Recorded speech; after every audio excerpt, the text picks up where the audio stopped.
Alors bonjour tout le monde et bienvenue ici au Moulin de Bé pour notre événement sur la présentation des résultats de l'enquête fédérale sur les déplacements domicile-travail 2021-2022.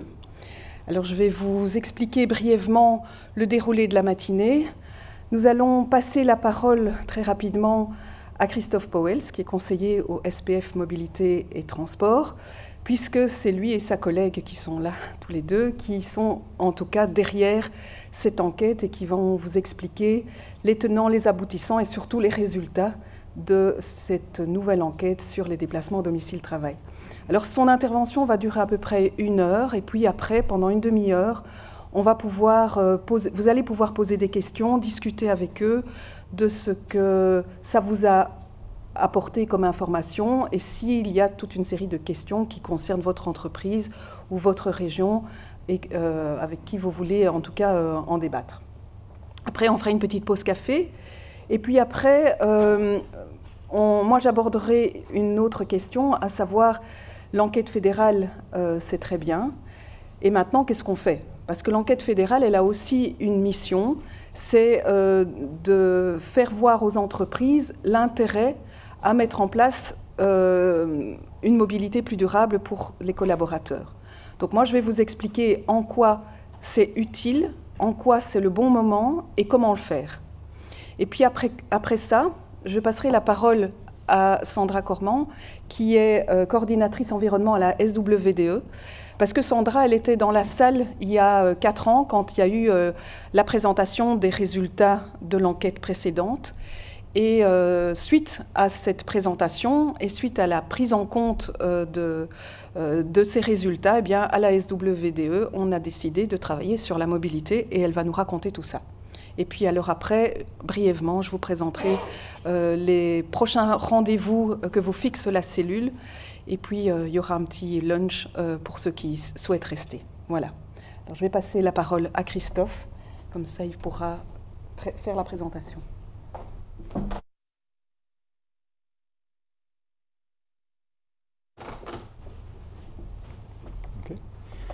Bonjour tout le monde, merci Colette pour l'introduction et merci à l'Union Moulin des Entreprises pour l'invitation. Donc c'est chouette pour nous de pouvoir présenter les résultats aussi dans les régions. On a déjà fait une présentation au niveau fédéral et ici je vais faire une présentation un peu plus centrée sur la Wallonie. Alors déjà au niveau fédéral, on présente souvent les résultats des 3 régions, donc ça ne change pas énormément de choses, mais j'ai quand même fait quelques slides supplémentaires uniquement pour vous.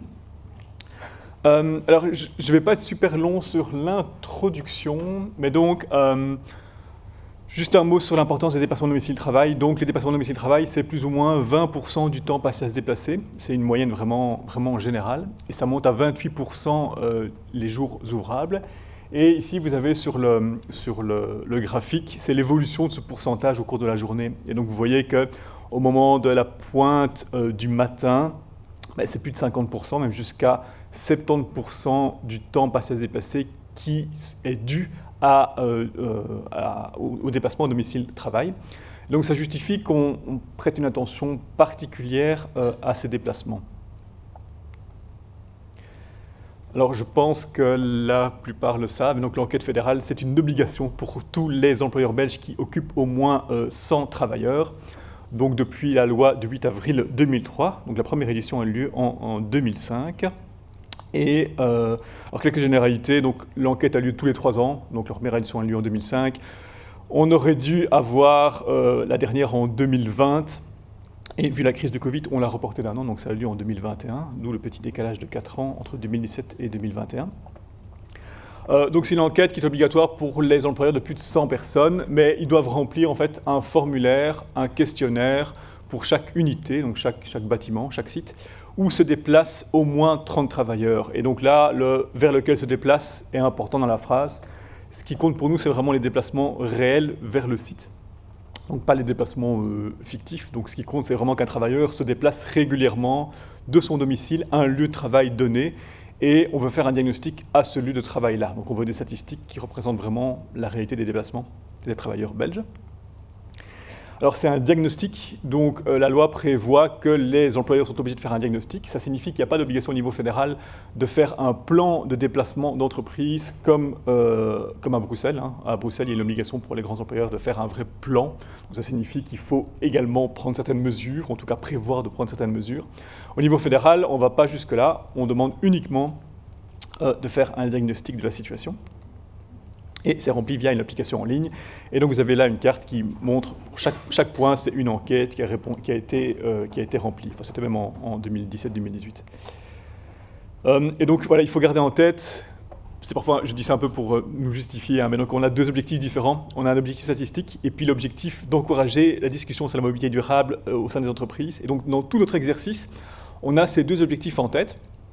Et donc, il y a certaines parties du formulaire, par exemple, qui sont vraiment à but statistique au niveau fédéral. Et puis, il y a d'autres parties du questionnaire qui sont plus utiles uniquement pour l'employeur. Où nous, on rajoute des questions uniquement pour un peu stimuler la discussion, pour éventuellement avoir des données qui sont utiles à l'employeur, même si, dans certains cas, quand on rassemble les données au niveau fédéral, ça a moins de sens. Donc, on a toujours ces deux objectifs en tête. Bruxelles, la région bruxelloise, avec leur obligation, le plan de déplacement d'entreprise, ils sont vraiment concentrés sur le deuxième objectif. Nous, on est plus ou moins à 50-50. Et ici, donc voilà, ici, ce matin, moi je vais parler de l'aspect statistique, donc c'est plutôt le premier aspect. Et puis dans la seconde partie, on parle un peu plus du second. Je vais passer ceci. Donc récolte des données, voilà, vraiment juste pour information, donc il y a deux grandes manières de remplir le questionnaire. Il y a des entreprises qui utilisent les données internes. Donc si on a une bonne base de données aux ressources humaines qui renseigne par exemple de manière bien propre qui a une indemnité vélo, qui a un remboursement en transport public, il y a moyen, au moins dans certains cas, de remplir complètement le formulaire, enfin la partie déplacement du formulaire, sans interroger les travailleurs. Mais il y a également une partie des employeurs qui consultent leurs travailleurs via une enquête interne. Et donc ça peut se faire, il y en a des entreprises qui utilisent leur propre outil, mais il y a également moyen d'utiliser l'outil du SPF, donc qui est intégré à notre application. Et on a vraiment développé cet outil, ça existait déjà avant, mais en 2021 on l'a vraiment fort développé, et donc on a 24% des unités qui l'ont utilisé.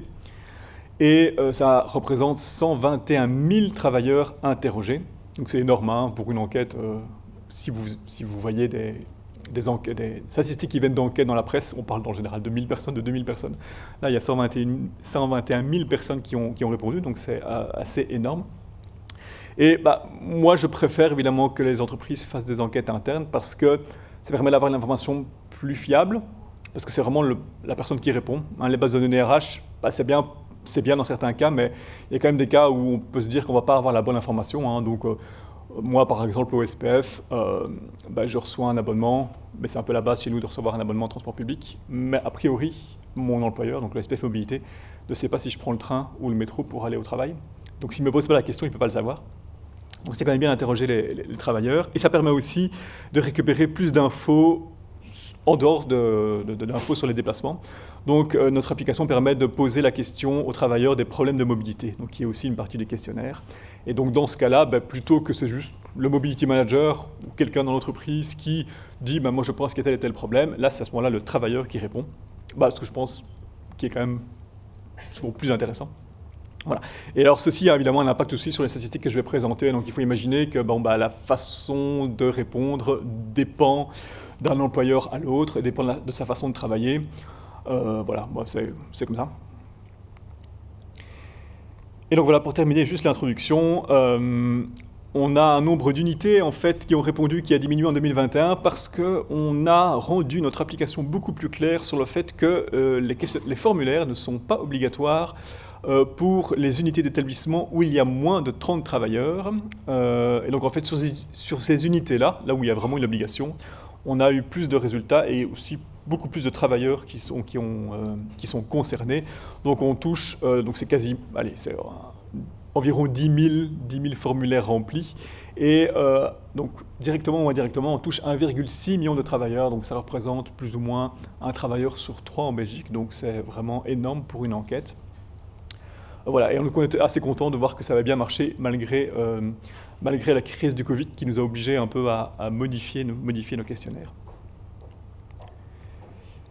Alors, voilà, je vais parler d'abord, je pense que le plus important, c'est la répartition modale des déplacements domicile-travail, donc la façon dont les gens se déplacent pour se rendre à leur lieu de travail. Alors, je vais directement le slide le plus important. Donc, alors pour fixer un peu la façon de présenter, donc le code couleur est toujours le même, hein. En bleu, vous avez les modes motorisés individuels, donc la voiture, covoiturage, moto. En orange, les transports publics, donc le train en orange plus foncé, puis métro, train, bus en orange plus clair, et puis le transport collectif organisé par l'employeur en orange encore plus clair, et puis les modes actifs en vert, le vélo et la marche. Et donc vous avez ici les résultats au niveau belge. Alors, sauf mention contraire, on parle toujours du mode principal. Donc, vous avez vu qu'on touche vraiment beaucoup de travailleurs avec notre enquête, mais la contrepartie, c'est qu'on ne peut pas avoir beaucoup d'informations sur un travailleur. Quand on fait une enquête de mobilité orientée directement vers les citoyens, ben on peut poser un certain nombre de questions, on peut avoir des questionnaires assez complexes. Ça permet d'avoir beaucoup d'informations. Mais ici, on ne peut pas, puisque c'est les employeurs qui répondent, donc on ne peut pas demander à l'employeur de donner beaucoup d'informations sur chaque personne. Et donc, en fait, on demande une chose surtout, c'est le mode principal pour se rendre à son lieu de travail. Et donc, le mode principal, c'est principal dans deux sens différents. C'est principal dans le sens le plus fréquemment, et c'est principal dans le sens avec la plus grande distance. Donc, ça signifie que si vous prenez le train pour aller au travail et que vous prenez le vélo pour vous rendre à la gare de chez vous, c'est le train qui compte et pas le vélo. Et si vous prenez la voiture pour vous rendre à votre lieu de travail, mais qu'en fait en été, quand il fait beau, vous prenez le vélo, c'est aussi la voiture qui compte. Voilà, bon, c'est comme ça, c'est une définition. De toute façon, faire autrement serait vraiment très compliqué. Et alors, petite particularité en plus ici pour cette édition, c'est qu'on avait prévu une case sans mode de déplacement. Donc il y avait évidemment des travailleurs. Au moment où on a fait l'enquête, hein, donc mi-2021, puis surtout, mi-2021 jusqu'au début 2022, il y avait quand même encore des employeurs qui avaient une politique de télétravail quasi permanente. Chez nous, c'était le cas, par exemple, dans la fonction publique fédérale. Et donc, on avait prévu une case sans mode de déplacement, donc pour dire les gens qui, normalement, se déplacent, mais qui, là, juste maintenant, ne se déplacent pas, vous pouvez les indiquer dans sans mode de déplacement. Ce n'était pas non plus une obligation. Donc, ici, ce qu'on cherche un peu, c'est avoir le mode utilisé en général par les gens. Donc, une crise passagère, normalement, ne doit pas jouer. Bon, ici, la crise a été un peu plus que passagère, donc c'est un petit peu compliqué. Mais donc, il y a des employeurs qui ont répondu en donnant le mode principal. Et puis, il y a un petit nombre d'employeurs qui ont quand même utilisé cette case. Ici, dans toutes les statistiques, on a juste retiré les travailleurs qui étaient inscrits dans pas de mode de déplacement. Ça représente que 2% des travailleurs de l'enquête, donc ça n'a pas trop d'importance au niveau statistique. Et ça permet d'avoir des comparaisons plus correctes par rapport aux éditions précédentes. Donc voilà, ça c'est vraiment le résultat, le résultat le plus important sur les modes de déplacement utilisés par les Belges. Donc vous avez en Belgique, bon, c'est pas une surprise, hein, donc vous savez que la voiture est toujours le mode le plus utilisé. C'est le cas pour tous les déplacements et pour tous les motifs de déplacement, et c'est le cas aussi pour les déplacements domicile-travail. Donc on est à environ 65% des déplacements au niveau belge, et ici vous avez la différence par région. On peut un peu écarter le cas bruxellois parce que c'est vraiment très différent, évidemment. C'est juste une ville avec des gens qui viennent de beaucoup plus loin. Et là, il y a donc beaucoup de gens qui se rendent à Bruxelles et qui viennent de loin. Et donc, pour eux, le train est un mode de déplacement efficace, d'où la grande barre orange pour Bruxelles. Et le fait que l'utilisation de la voiture à Bruxelles est beaucoup plus faible. Et puis, entre la Wallonie et la Flandre, en fait, si vous regardez, la seule différence, mais les détails, c'est l'utilisation du vélo. Donc au niveau transport public, c'est plus ou moins pareil. Mais l'utilisation du vélo est beaucoup plus forte en Flandre.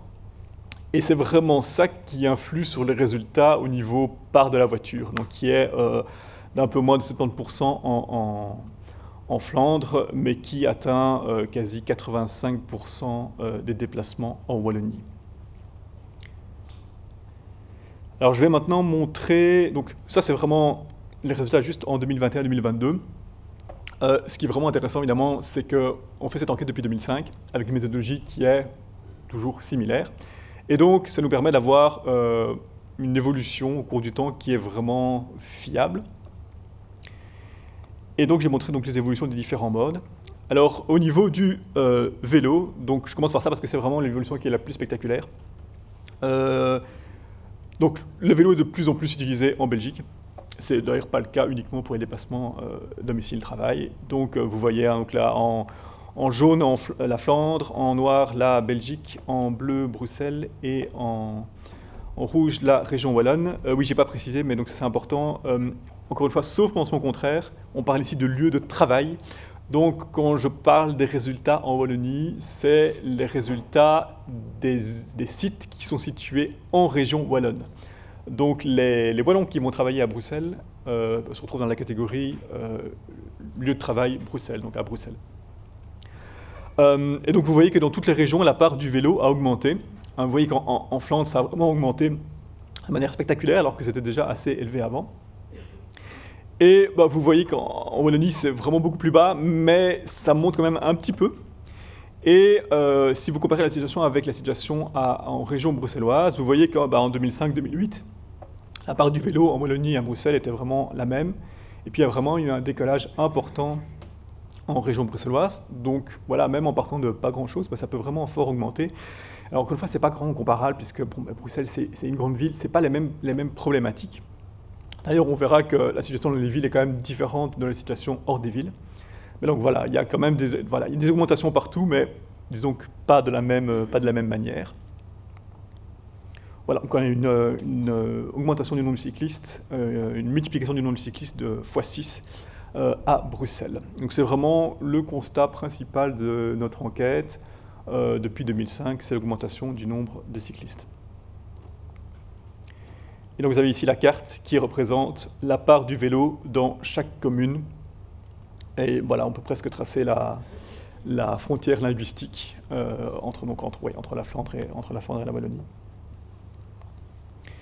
Et ici, ici, cette carte montre l'évolution par arrondissement du nombre de cyclistes depuis 2005. Et vous voyez que dans quasi tous les arrondissements, le nombre de cyclistes a fortement augmenté. Évidemment, c'est une augmentation ici en pourcentage. Hein. Donc, si on part de 1% et qu'on arrive à 2%, c'est x2. Ce qui est compliqué à obtenir, mais qui ne fait toujours que 2%. Mais donc voilà, ça augmente partout, même si on ne part pas du même niveau. Alors, au niveau des transports publics, vous voyez que là, la courbe était plus ou moins stable jusqu'en 2017. Et il y a eu évidemment une baisse en 2021, étant donné la crise sanitaire. Là, il y a plusieurs choses. Hein. Il y a le fait qu'il y a des gens qui ne se déplaçaient pas, et donc qui sont rentrés dans la catégorie pas de déplacement, probablement. Et donc, on peut imaginer qu'ils vont réapparaître en 2024. Et puis, il y a aussi probablement des gens qui ont juste changé de mode, provisoirement ou pas provisoirement, ça à voir. Voilà, du fait que c'était d'abord un peu plus simple de prendre sa voiture au moment de la crise, parce qu'il y avait un peu moins de gens qui se déplaçaient. Et aussi, il y a aussi la peur du virus, ou la peur dans les transports publics. Donc c'était assez logique de privilégier les modes individuels à ce moment-là. Voilà. Mais alors la baisse est surtout plus importante à Bruxelles, pas vraiment importante en Flandre et en Wallonie. Et donc on a un retour au niveau de 2005. Suspense pour 2024 pour voir ce qui se passera. Et donc vous avez ici la carte qui représente la part du train par commune. Et donc là, c'est par lieu de travail. Et donc vous voyez évidemment sortir les villes. Donc là, c'est les grandes villes qui ressortent parce que les gens vont plutôt utiliser le train pour se rendre dans une grande ville. Par contre, on peut faire également la même carte, mais par lieu de domicile. Et là, ça donne une impression complètement différente. Donc les gens qui utilisent le plus le train, c'est plutôt les gens qui habitent en fait, autour des villes, enfin, plutôt autour de Bruxelles en fait, hein, donc, et qui vont, pour la grande majorité, se rendre à Bruxelles en train. Alors au niveau du métro tram-bus, donc là on est également à quelque chose d'assez stable en Flandre et en Wallonie et une grande augmentation à Bruxelles. Et là en fait à Bruxelles la part du métro tram-bus a même augmenté, et alors qu'en Flandre et en Wallonie ça a un petit peu diminué. Donc là je lis vraiment Flandre et Wallonie parce que les résultats sont vraiment très proches. Et donc là aussi une diminution probablement due à la crise sanitaire, donc on peut imaginer que ça reviendra au niveau de 2017 en 2024, mais la baisse est vraiment pas forte, hein, donc voilà, c'est pas non plus une catastrophe. Voilà, et les effets sont donc moins marqués que pour le train. Alors, le covoiturage, donc le covoiturage, vous voyez que ça ne faisait que diminuer, la part du covoiturage ne faisait que diminuer depuis 2005. Donc là, la raison qu'on a toujours évoquée, c'est les évolutions dans l'organisation du travail. Donc il y a le fait que on utilise de plus en plus d'horaires flexibles, donc les gens peuvent arriver et repartir du travail au moment qu'ils le souhaitent. Il y a également le développement du télétravail. Et donc les horaires plus flexibles et le télétravail, c'est deux choses qui compliquent vraiment l'organisation du covoiturage, parce qu'à partir du moment où les gens ne partent pas et n'arrivent pas à la même heure, c'est difficile de s'organiser.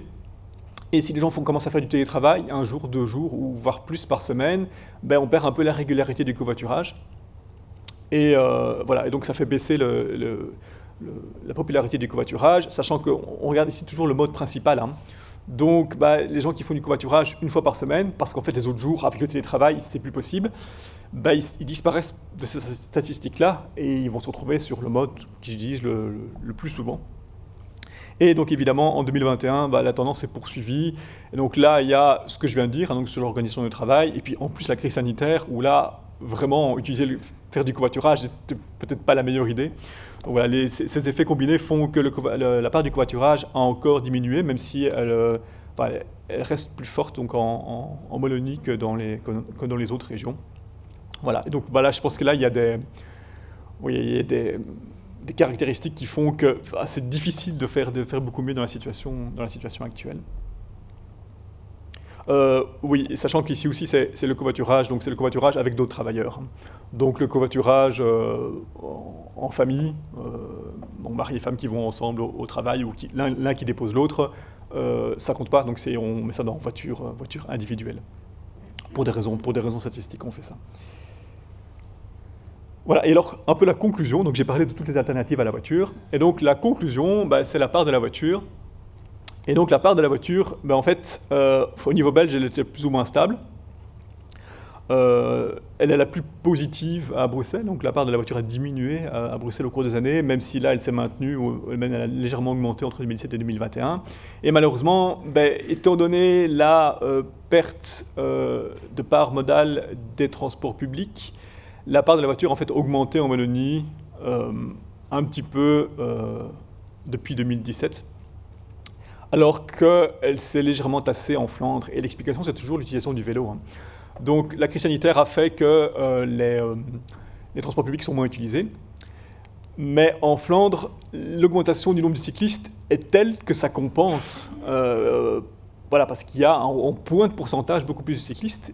Alors que en Wallonie, il y a une augmentation du nombre de cyclistes, en fait assez importante en pourcentage, mais comme on parle de 1%, 2%, 3%, ça ne permet pas de compenser la perte des transports publics pour concurrencer la voiture. Et donc on atteint presque 85% des déplacements faits en voiture en Wallonie. Bon, j'espère qu'en 2024, si on n'a plus de crise, ça ira mieux. Voilà. Et donc vous avez ici la part de la voiture par commune en Belgique. Voilà, vous voyez bien qu'elle est plus forte un peu partout en Wallonie. Alors j'ai maintenant présenté d'autres résultats, maintenant que je vais aller un peu plus loin dans les détails. D'abord au niveau belge et puis après par région, enfin centré sur la Wallonie. Donc j'ai montré ici jusqu'à présent des résultats au niveau belge. Et en fait, c'est un petit peu embêtant parce que quand on regarde les résultats au niveau belge, ou même au niveau de la Wallonie, on regroupe quand même des choses très différentes. On a des gens qui travaillent dans les villes, où le réseau de transport public est vraiment bon ou très bon, ça dépend des endroits. On a des gens qui viennent de près, et donc qui peuvent utiliser le vélo ou la marche, et des gens qui viennent de plus loin pour lesquels c'est impossible. Et en fait, on mélange tout ça et on fait une statistique générale, ce que j'ai montré jusqu'à présent.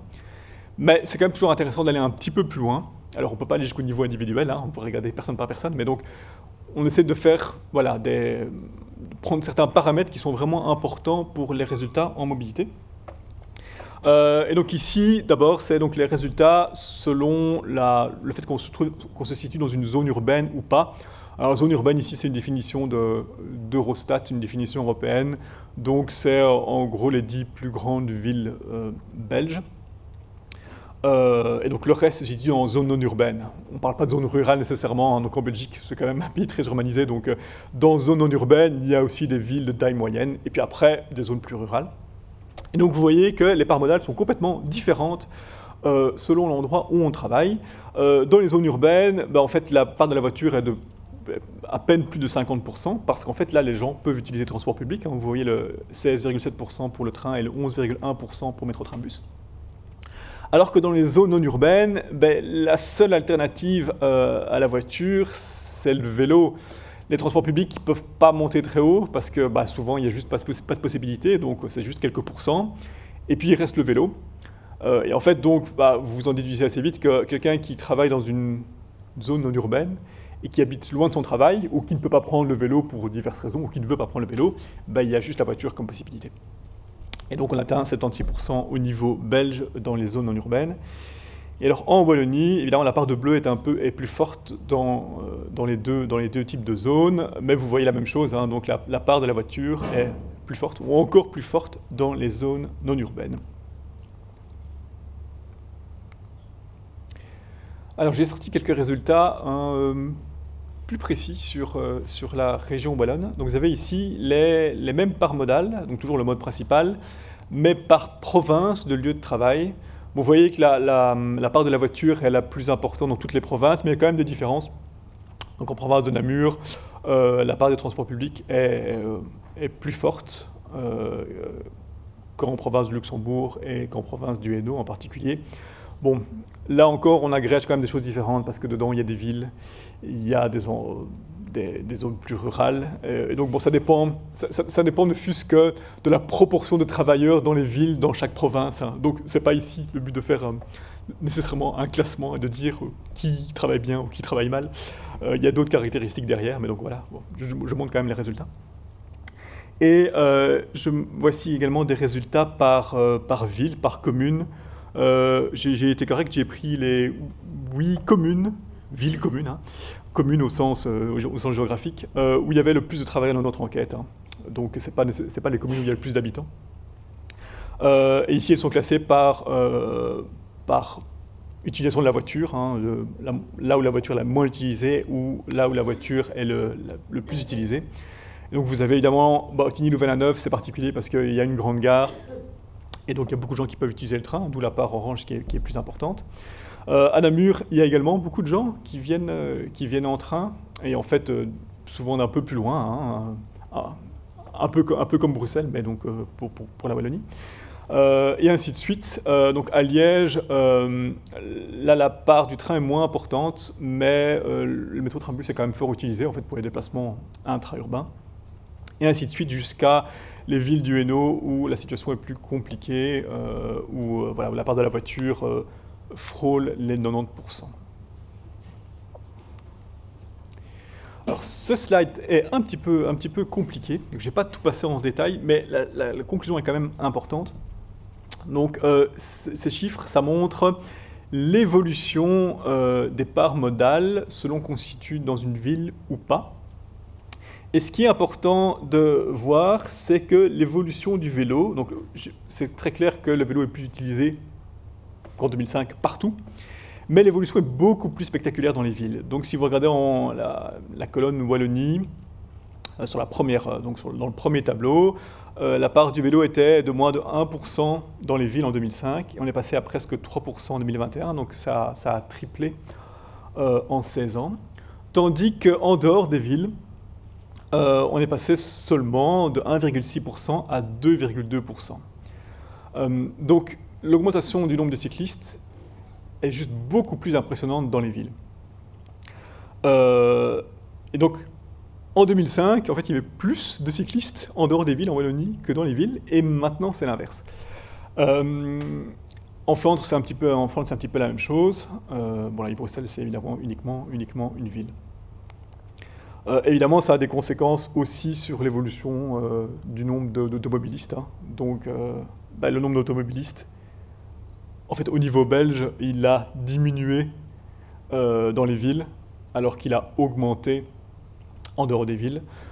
Évidemment, il n'y a pas que l'augmentation plus ou moins forte du nombre de cyclistes qui jouent. Hein. Bon, il y a aussi l'effet de la congestion, le fait que quand il y a de plus en plus de gens qui se déplacent, il y a plus de congestion, et donc les gens finissent par être découragés et utiliser des alternatives. Donc voilà, c'est quand même spectaculaire d'avoir une différence aussi forte d'évolution entre deux types de zones. Alors ici, vous avez l'évolution du pourcentage de cyclistes par ville. Donc vous voyez que ça augmente vraiment partout. Donc les lignes qui sont plutôt au-dessus, c'est toutes les grandes villes flamandes. Et vous voyez que l'augmentation est vraiment spectaculaire. En 2005-2008, à part à Bruges, la part du vélo était en fait souvent inférieure à 15% dans les grandes villes flamandes.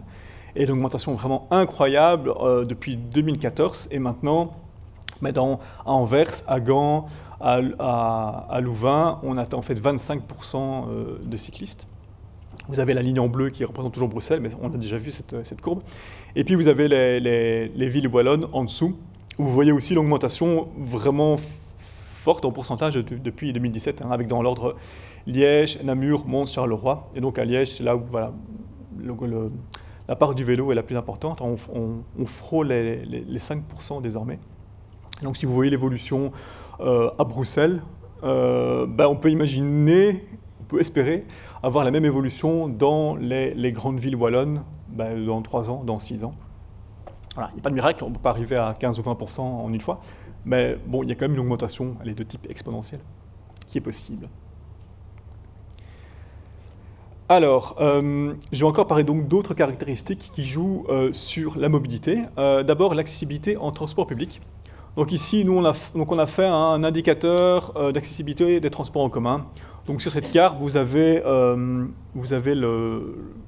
représentation de l'accessibilité en transport public. Donc plus la zone est claire, plus la zone est facilement accessible en transport en commun.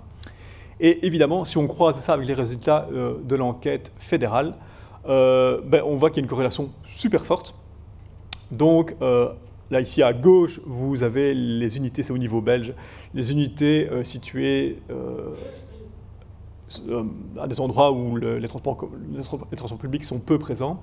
Et à droite, là où les transports publics sont très présents. Donc en fait, la dernière catégorie, c'est uniquement centre Bruxelles et centre d'Anvers.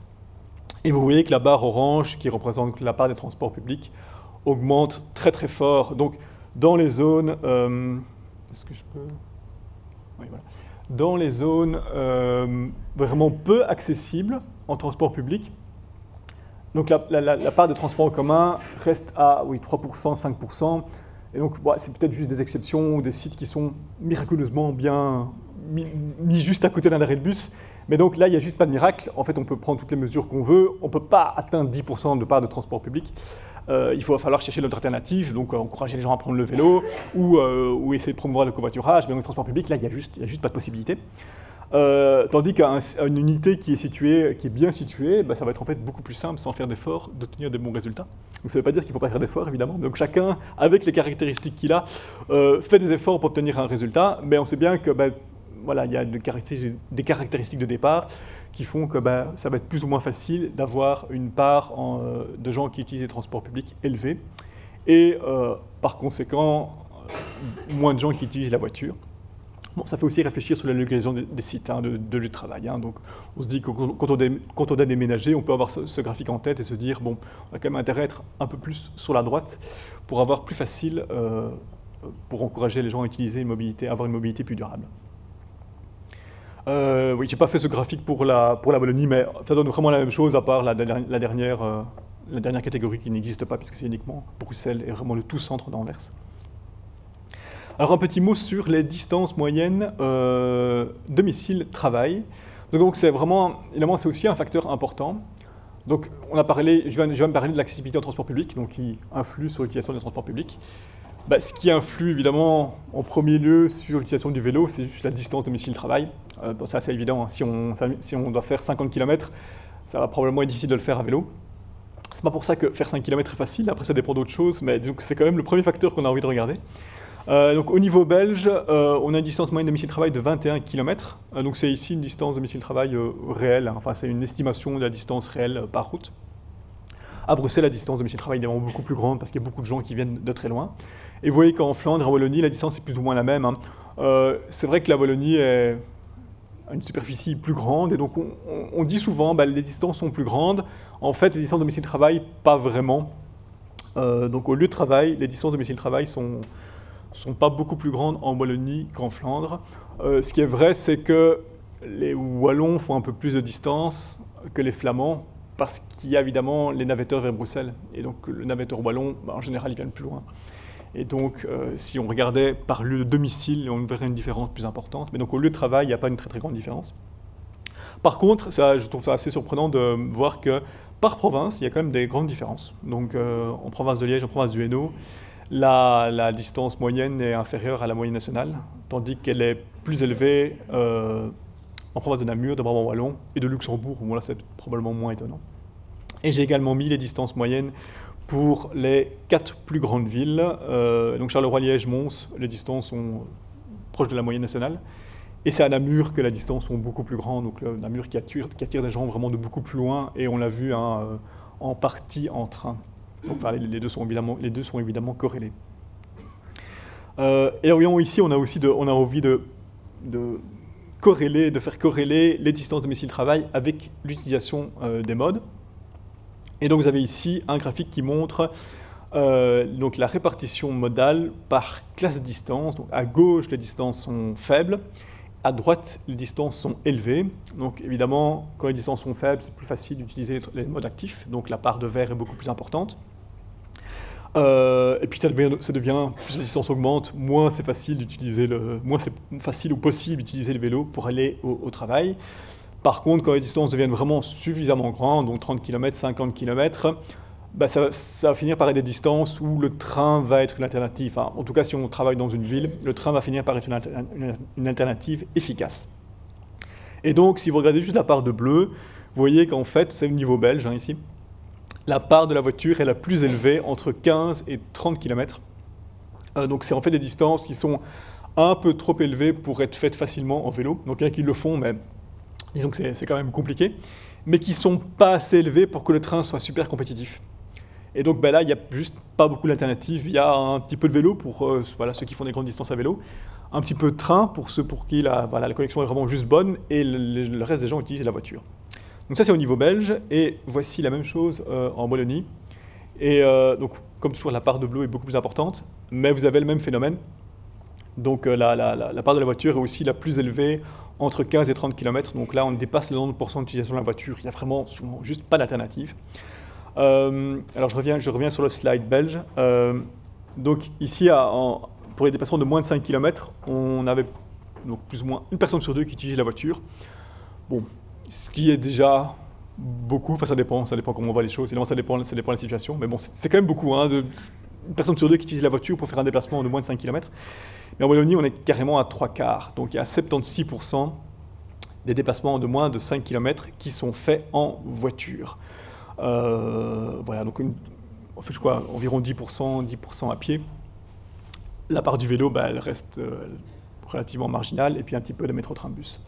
Voilà, c'est clair que, bon, il y a moyen de faire mieux, toujours un peu partout, mais on se dit quand même que sur les dépassements de petites distances, bon, on n'a pas nécessairement une excuse pour ne pas faire mieux. Alors ce slide est aussi un petit peu plus compliqué, mais souvent quand c'est un peu plus compliqué que c'est aussi plus intéressant. Donc ça montre des résultats, mais par type de flux. Donc j'ai pour le moment plutôt parlé donc, de lieu de travail. Mais évidemment, là, ça dépend d'où on vient. Et donc ici, on parle uniquement donc, de travailleurs wallons qui habitent en Wallonie, mais ils peuvent travailler à différents endroits. Donc sur la première colonne, ce sont les Wallons qui travaillent en Wallonie, donc c'est la majorité, c'est 79% des travailleurs wallons. Alors, ne reprenez pas ces chiffres si vous avez besoin de statistiques officielles là-dessus, parce que ça vient quand même de l'enquête domicile-travail, où on a seulement les entreprises de plus de 100 personnes. Donc c'est peut-être pas complètement représentatif, mais bon, dans notre enquête, ça représente 79% des travailleurs. Et donc cela a une part modale, évidemment, proche de celle que j'ai montrée sur la Wallonie. Alors on a les navetteurs vers Bruxelles. Donc les Wallons qui vont vers Bruxelles, évidemment ils ont une distance de domicile-travail en moyenne beaucoup plus élevée, 56 km, c'est normal. Et en fait la moitié utilisent le train pour se rendre à Bruxelles. Donc c'est vraiment déjà une situation complètement différente. Puis ensuite, on a une distinction selon que la personne travaille dans une zone, dans une ville ou pas dans une ville. Dans tous les cas, la part de la voiture est la plus importante. Mais donc dans la troisième colonne, quand les gens qui travaillent dans les villes, ils vont plus facilement utiliser le train, hein, même si c'est seulement 5%, c'est déjà ça de gagner. Alors, avant-dernière colonne, donc là, ce sont les Wallons qui travaillent dans la même ville. C'est toujours ville au sens européen, hein, donc c'est grande ville. Donc ça, évidemment, ce sont des gens qui ont une distance domicile-travail faible, en moyenne 6%. Et là, il y a une utilisation du métro, pardon, du bus, là, pas du métro, du bus, qui est beaucoup plus élevé, donc à environ 10%. Donc là, la part de la voiture est un peu plus faible, pas juste parce que les gens habitent plus près, ils peuvent plus facilement prendre le vélo ou aller à pied, et ils peuvent utiliser le bus. Et puis, la dernière catégorie, mais ça représente vraiment très peu de gens, ce sont les Wallons qui vont travailler, qui habitent dans une ville et qui vont travailler dans une autre grande ville. Mais voilà, donc ça représente moins de 1% des travailleurs wallons. Évidemment, ceux-là utilisent beaucoup plus le train, donc à 17% le train, parce que la connexion d'une ville à l'autre va en général être quand même un moyen efficace de se déplacer par rapport à la voiture, où là, il va falloir subir la congestion en sortie et puis en rentrée de la ville de destination. Alors, donc, voilà, je vais parler des problèmes. J'en ai fini pour la répartition modale. Je vais parler des problèmes de mobilité. Donc, dans notre questionnaire, on pose la question des problèmes de mobilité aux employeurs. Et donc, comme je l'ai dit, officiellement, c'est l'employeur qui répond, hein, c'est l'employeur qui est tenu de répondre. Donc, c'est la réponse officielle de l'employeur. Mais ça peut être également la réponse du travailleur si l'employeur a fait une enquête interne. Et on avait donc, pour chaque problème de mobilité qui est lié à un mode, on a une échelle de 0 à 5. Donc en gros, il fallait donner une cote de 1 à 5 sur l'importance du problème. Donc l'idée, c'est est-ce que le problème en question empêche ou freine l'utilisation du mode pour les travailleurs? Et on va regarder ça mode par mode. Donc d'abord, le vélo. Donc, il y a toujours les résultats à droite par région. Donc, vous voyez, ce n'est pas vraiment une surprise que les employeurs wallons signalent plus de problèmes pour l'utilisation du vélo que les employeurs flamands. En particulier les 3 premières lignes. Hein, donc, il n'y a pas assez d'infrastructures cyclables, ou elles sont adéquates, ou circuler à vélo est dangereux. Voilà, où c'est beaucoup plus cité en Wallonie qu'en Flandre. Vous voyez la 4e ligne que pour les distances domicile-travail, donc comme j'ai dit, les distances sont en fait plus ou moins les mêmes, les distances moyennes sont plus ou moins les mêmes en Flandre et en Wallonie. Et effectivement, les employeurs wallons sont un peu plus nombreux à trouver que c'est un problème, mais ce n'est pas vraiment un problème fondamental. Par contre, le relief, bon, ça c'est vrai. Sur la 5e ligne, donc là, bon, évidemment en Flandre, pas beaucoup de gens se plaignent du relief, en Wallonie c'est beaucoup plus le cas. Effectivement, là, c'est un frein à l'utilisation du vélo. Donc, si on a une distance faible et qu'il y a un relief incroyable et une grosse montée, c'est beaucoup plus compliqué. Même si on peut imaginer quand même que le développement des vélos électriques et des speed-pédélec, c'est quand même une possibilité de passer au-dessus de ça. Voilà, et ainsi de suite pour tous les problèmes liés au vélo. Voilà, donc ici, c'est la mention du problème pas assez d'infrastructures cyclables autour de l'unité par commune. Voilà, bon, ça paraît aussi, là, le résultat est assez parlant. Voilà. Sur le fait que les distances domicile-travail sont trop grandes, là, on voit moins de choses au niveau belge. Et alors, le relief est trop important, évidemment, est cité pratiquement qu'en Wallonie. Et là, ça colle assez bien avec une carte du relief en Belgique. Alors, concernant les transports publics, là, ici, c'est une séparation par région, hein, Bruxelles, Flandre, Wallonie.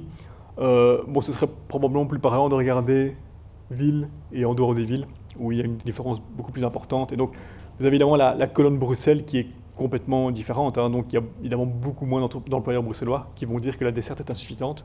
Par contre, en Flandre et en Wallonie, c'est normal, il y en a beaucoup plus qui vont le signaler. Et on l'a vu avec la carte d'accessibilité et les statistiques d'accessibilité. Oui, effectivement, il y a des endroits, même sur les grosses entreprises, hein, on touche quand même des entreprises de plus de 100 personnes, il y a des endroits où il n'y a juste pas de possibilité de prendre les transports publics. Et donc voilà, c'est normal de signaler ce problème. De même, sur la 5e ligne, hein, les temps de déplacement en transport public sont trop longs, qui est le plus cité en Wallonie. Donc non seulement il faut qu'il y ait une desserte, il faut qu'il y ait des possibilités, il faut qu'il y ait un arrêt, mais il faut aussi que les connexions permettent de faire le déplacement en un temps raisonnable. Donc s'il y a un arrêt, mais qu'en fait il faut 3 correspondances, et bah oui, ça va devenir compliqué. Donc je ne pense pas que c'est vraiment surprenant d'avoir ce genre de résultat. Alors concernant la voiture, donc il y a le problème de la congestion, et là il est cité plus ou moins de la même manière en Flandre et en Wallonie, il est beaucoup plus cité à Bruxelles, et de manière générale il va être beaucoup plus cité dans les villes, c'est assez logique. Bon, c'est quand même, je suis obligé de signaler la deuxième ligne, donc l'état des routes est mauvais, et évidemment plus cité en Wallonie qu'en Flandre. Bon, voilà. Ça reste l'avis des employeurs, hein. Donc c'est un avis subjectif. Alors il y a le nombre de places, la question du nombre de places de parking qui n'est pas vraiment un problème très, très signalé.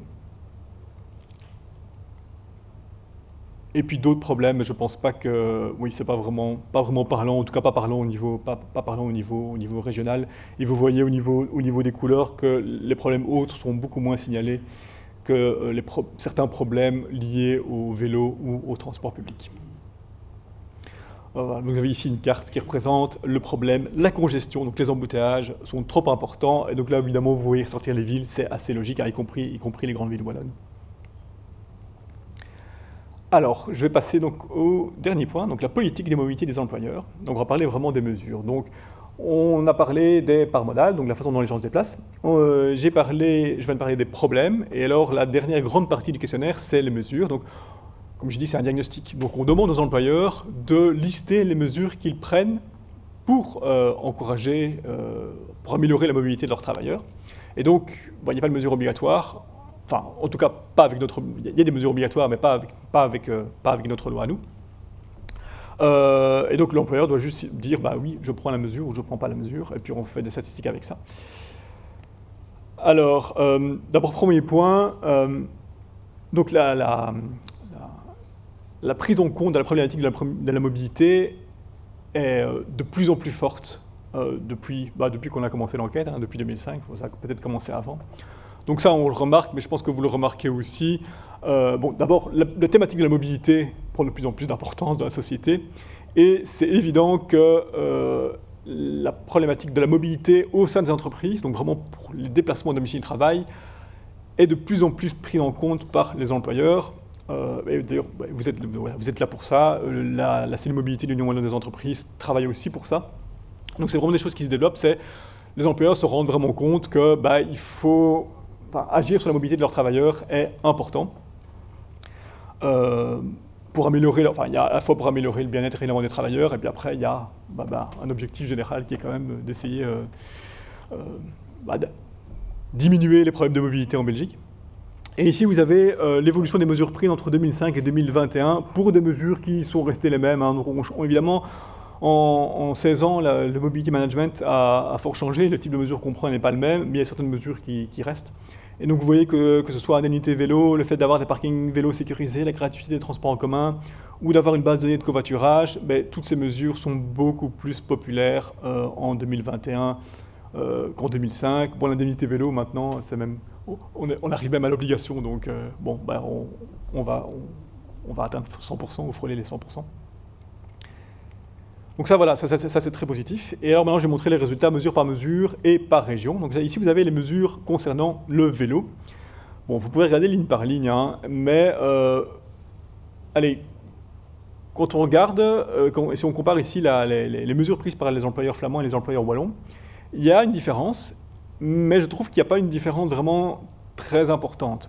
Quand on compare avec les parts modales, où il y a une très très grande différence, en fait, donc, les employeurs wallons sont quand même assez nombreux et majoritaires à prendre des mesures pour encourager l'utilisation du vélo.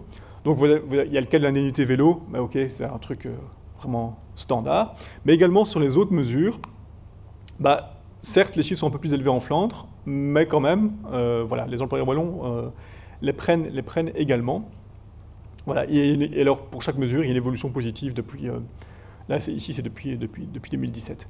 Et donc, quand on revient à la grande différence, l'utilisation du vélo en Flandre et l'utilisation du vélo en Wallonie, bon, j'ai un peu parlé des distances de domicile-travail, mais en fait, qui sont plus ou moins les mêmes.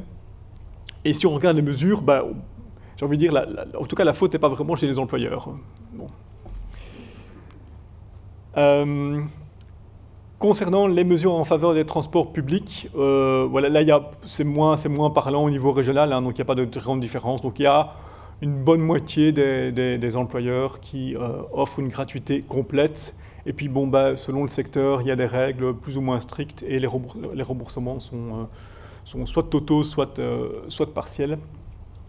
Là, il y a moins de choses à dire au niveau régional. Alors, concernant les mesures liées à l'utilisation de la voiture, bon, il y a évidemment, deuxième ligne, la grande question des voitures de société. Donc, il y a, dans notre enquête, évidemment, on touche les grands employeurs. On a 65% de ces employeurs qui offrent une voiture de société, enfin en tout cas une partie de leurs travailleurs. C'est un peu moins élevé en Wallonie, mais on est quand même proche de la moyenne. Hein. Évidemment, l'importance du nombre de voitures de société dépend très très fort du secteur d'activité, plus que de la région. Voilà. Et alors vous avez la dernière ligne, la stratégie de diminution du nombre de kilomètres parcourus ou des émissions de CO2, c'est beaucoup plus vrai à Bruxelles, mais évidemment à Bruxelles, ils ont l'obligation de plan de déplacement d'entreprise avec des obligations derrière à remplir. Et donc, ce qui fait que pour certaines mesures, en fait, les chiffres bruxellois sont complètement différents. Parce que là, il y a, dans certains cas, vraiment une obligation légale de prendre des mesures. Vous avez ici les voitures de société. Donc voilà, c'est ce que je disais, c'est que le pourcentage de travailleurs qui ont une voiture de société, il dépend en premier lieu du secteur, hein, donc c'est vraiment très fort dans le secteur de l'informatique par exemple, ou les banques et assurances. Donc ça dépend plus de ça que d'autres considérations. Voilà, et il y a encore d'autres mesures. Vous avez la première ligne, c'est réalisation d'un plan de déplacement d'entreprise. Bon là c'est vraiment caractéristique, c'est obligatoire à Bruxelles, donc on atteint 88%. En fait, il y a des unités qui ne sont pas tenues de faire le plan de déplacement d'entreprise, mais qui remplissent quand même le diagnostic fédéral, donc c'est les 12% qui restent. Mais sinon, enfin, c'est une obligation à Bruxelles. Et vous voyez qu'en Flandre, en Wallonie, on atteint 20%, ce qui est quand même déjà pas mal. Bon, alors, il faudrait s'entendre sur ce que c'est un plan de déplacement d'entreprise. Ça peut être quelque chose de plus ou moins avancé. Hein. Donc à Bruxelles Environnement, ça consiste à remplir un formulaire assez avancé et à prendre certaines mesures. Maintenant, ça peut aller très très loin, comme ça peut être relativement basique. Hein. Donc il faut voir ce que les employeurs mettent derrière. Ben, je trouve ça assez bien qu'il y a quand même déjà 20% des employeurs qui disent bah oui, on a réalisé un plan de déplacement d'entreprise. Donc ils vont plus loin que le diagnostic. Deuxième ligne, coordinateur de mobilité. Là encore, il faudrait voir la définition exacte, comment on le comprend. Mais donc l'idée, c'est qu'il y a une personne responsable de la mobilité dans l'entreprise. À Bruxelles, c'est une obligation, même si ce n'est pas si clair. Mais donc ils sont censés avoir, Bruxelles Environnement, un point de contact pour chaque entreprise. Au niveau fédéral, on n'a pas ça, même si on a des gens qui ont rempli l'enquête domicile de travail, mais disons que ce n'est pas une obligation d'avoir un point de contact unique pour la mobilité au sein de l'entreprise. Et c'est clair que c'est le début. Enfin, si on n'a pas ça, c'est difficile de faire quelque chose. C'est qu'il faut qu'il y ait une personne qui s'en occupe. Quoi, hein. Ça ne veut pas dire que c'est une personne à temps plein, hein, certainement pas. Vraiment, ça peut être du temps partiel, mais il faut au moins un référent sur la mobilité au sein de l'entreprise. Voilà, je vous laisserai regarder les chiffres tranquillement. Donc, tout se trouve dans le rapport, hein, donc, y compris les chiffres régionaux, enfin ces chiffres régionaux-là, tout se trouve dans le rapport qui est publié sur le site du SPF Mobilité. Donc tous ces tableaux s'y trouvent. Et oui, j'en profite pour dire que donc j'ai montré des résultats parfois qui ne seront pas dans le rapport. Si vous avez besoin d'un résultat plus précis, vous pouvez toujours nous contacter et je fais le calcul pour vous et je vous l'envoie. Donc n'hésitez pas, on ne montre pas toujours tout, on ne peut pas tout montrer. Alors évidemment, un point intéressant, c'est l'impact des mesures. Donc ce qui est bien, c'est qu'on a une base de données avec des listes d'entreprises, les mesures qu'elles prennent, et puis la façon dont les gens se déplacent, dont les travailleurs de ces entreprises se déplacent. Donc là, on peut faire un calcul d'impact de mesures. Bon, c'est un exercice qui est mathématiquement compliqué. Donc on le fait... La façon dont on le fait est certainement critiquable, mais bon, ok, il faut bien faire quelque chose. Et donc ce qu'on essaie de faire, c'est d'avoir une idée de l'impact des différentes mesures. Donc à quel point une mesure X permet d'augmenter le nombre de cyclistes ou d'augmenter le nombre de gens qui prennent les transports publics ou de diminuer le nombre de gens qui prennent la voiture. Et donc vous avez ici ces résultats. Bon, ça reste une estimation, un impact, hein, mais donc vous avez, donc, par exemple, pour abri couvert pour vélo, Toutes choses étant égales par ailleurs, la part du vélo est 34% plus élevée chez les employeurs qui ont un abri couvert pour les vélos, donc par rapport à ceux qui n'en proposent pas. Donc c'est quand même toujours des augmentations qui sont non négligeables. Si vous regardez les lignes concernant le covoiturage, ben là les augmentations sont beaucoup plus fortes, mais c'est un peu normal. Si une entreprise met en place une base de données ou un emplacement de parking réservé aux covoitureurs, ben c'est quand même une mesure très forte, et la part du covoiturage sans action, elle va probablement être très faible. On va rester au covoiturage informel évidemment. Et donc, une mesure va permettre de faire monter la part du covoiturage. Alors, l'augmentation est très forte, mais évidemment, on part en général de pas beaucoup de pourcents. Hein. Donc, c'est aussi pour ça que l'augmentation en pourcentage va être plus importante. Et ainsi de suite.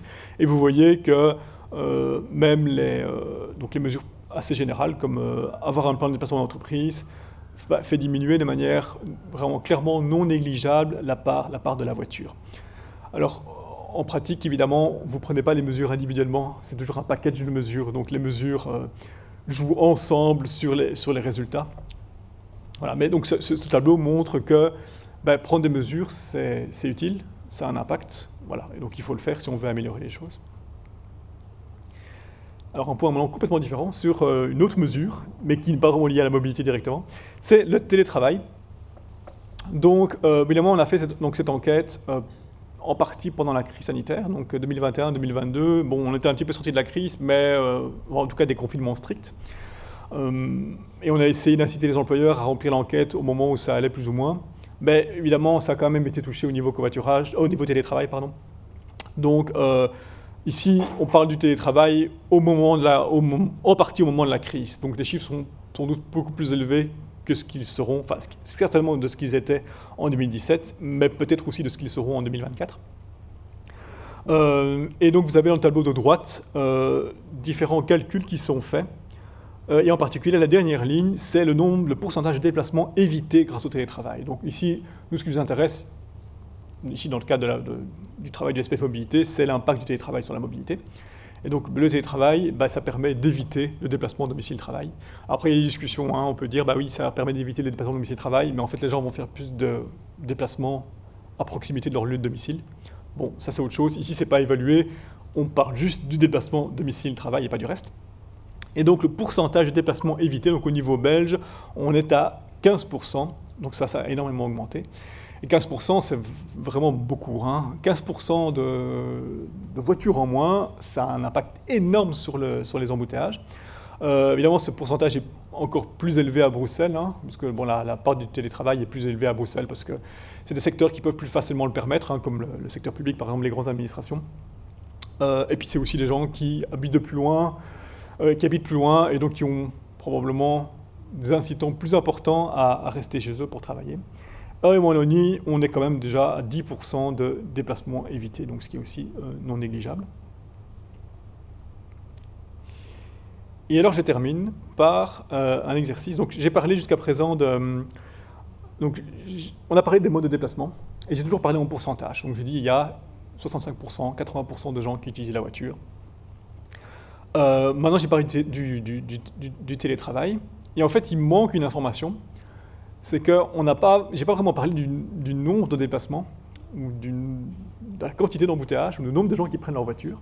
J'ai parlé de pourcentage. Et il y a quand même d'autres facteurs qui jouent sur le nombre de déplacements. Il y a simplement le fait qu'il y a plus de gens qui travaillent qu'il y a 15 ans. La population a augmenté, le nombre de travailleurs a augmenté. Et donc c'est autant de gens en plus qui doivent se rendre à leur lieu de travail. Et donc à part modal égal, donc si la part de la voiture reste similaire, avec l'augmentation du nombre de travailleurs, mais ça fait juste plus de gens sur les routes. Donc voilà, ça joue. Et donc on a fait cet exercice, je vais le faire, je vais plutôt le montrer pour la Wallonie.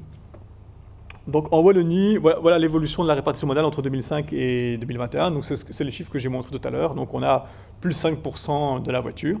Bon, ici avec l'impact un petit peu de la crise sanitaire. Enfin, bon, voilà, j'ai pris les derniers chiffres qui existaient. Et donc, en plus de cette augmentation de 5% de voitures, il y a aussi l'augmentation du nombre de travailleurs. Et donc, j'ai pris des chiffres de l'ONSS. Bon, ça doit être une estimation assez bonne. Donc, plus 16% entre 2005 et 2021 de travailleurs, donc avec lieu de travail en Wallonie. Et donc, plus 5%. En fait, le nombre total personnes qui se déplacent en voiture vers un lieu de travail en Wallonie, pour se rendre donc vers un lieu de travail en Wallonie, ben en fait c'est plus 5%, plus encore 16%. Et donc c'est plus 22% en fait de gens qui utilisent la voiture vers un site wallon. 22%, ça c'est vraiment énorme. Et à côté de ça, il y a l'impact du télétravail. Donc j'ai dit 10% de déplacements évités en Wallonie. En fait, ça dépend un peu du mode. Hein. Donc la part de gens qui font du télétravail est un peu plus élevée chez les gens qui prennent le train, par exemple. Mais pour la voiture, c'est aussi plus ou moins 10%. Donc voilà, donc on peut retirer environ 10% de déplacements grâce au fait que les gens font du télétravail. Mais donc voilà, vous pouvez faire le calcul rapidement. Mais donc si vous additionnez ou vous multipliez ces pourcentages, vous donnez plus 11%. Donc, ok, le télétravail permet d'éviter les déplacements, mais les résultats au niveau mobilité, au niveau wallon, n'ont pas été top entre 2005 et 2021, en tout cas au niveau utilisation de la voiture. Plus l'augmentation du nombre de travailleurs, ben ça fait en fait 11%, et j'ai fait un calcul du nombre de voitures, parce qu'il faudrait aussi compter le covoiturage qui lui a diminué, mais donc plus 9%, donc plus ou moins plus 10% de voitures en plus sur les routes wallonnes pour le domicile-travail entre 2005 et 2021. Bon, c'est un calcul approximatif, il y a des hypothèses, mais je pense qu'on ne va pas être très très loin de la réalité. Et donc, voilà, ça montre qu'il y a vraiment un effort à faire parce que, bon, de toute façon, même si on ne fait rien, même si on arrive à maintenir la part de la voiture, à moins d'espérer que la population diminue ou qu'il y ait moins de travailleurs, je ne pense pas que c'est à souhaiter, on va avoir plus de déplacements et donc encore plus de problèmes. Alors le télétravail, certes, peut un peu améliorer les choses, mais ici on a déjà des chiffres qui sont fort influencés par la crise sanitaire. Hein. Donc pas certain qu'en 2024, on va pouvoir encore plus développer le télétravail, ça risque même de diminuer, même si je pense qu'il y a des marges de progression. La crise sanitaire a quand même donné un boost énorme au télétravail en montrant aux travailleurs et aux employeurs que c'était possible. Et donc voilà, j'ai un peu peur que la marge de progression ne soit pas si grande. Et je vais revenir en arrière, juste montrer le chiffre belge. Donc au chiffre belge, en fait, au niveau belge, il y a moins de voitures, l'utilisation de la voiture en pourcentage pour les déplacements domicile travail a diminué, donc on peut dire, ah c'est chouette, c'est super. Mais avec l'augmentation du nombre de travailleurs, et malgré le télétravail, en fait, on a un nombre de déplacements en voiture qui est plus ou moins stable. Donc là, ça va, mais ça reste stable malgré les efforts qui sont faits et le fait que le vélo se développe beaucoup. Et alors, il y a un point en plus, c'est qu'ici, ce sont des moyennes. Donc, quand on parle de déplacements évités, c'est des déplacements évités vraiment en pourcentage total sur la semaine. Mais vous savez bien que le télétravail, il n'est pas équitablement réparti sur les jours de la semaine. Donc, les gens font plus souvent du télétravail le mercredi et le vendredi. Et donc, ce plus 0,4%, ce moins 2%, en fait, ça va trop varier au cours de la semaine. Et donc, les jours comme le mardi ou le jeudi, ça va probablement être plus de gens qui se déplacent en voiture et donc plus de problèmes de congestion. Moi, j'espère que je n'ai pas été trop négatif, mais donc c'est pour dire que voilà, donc le télétravail a un effet positif, mais enfin, ça ne suffit pas à nous sauver des problèmes de congestion. Et par ailleurs, donc j'ai plutôt utilisé l'angle voiture pour dire, on imagine les embouteillages sur la route. Ce problème, c'est en fait aussi pour les transports en commun. Hein. Donc les transports en commun, même quand il y en a, même quand ça fonctionne, il y a vraiment une limite de capacité. Alors, à moins d'avoir des investissements publics vraiment beaucoup plus élevés, on ne peut pas mettre non plus une infinité de gens dans les trains.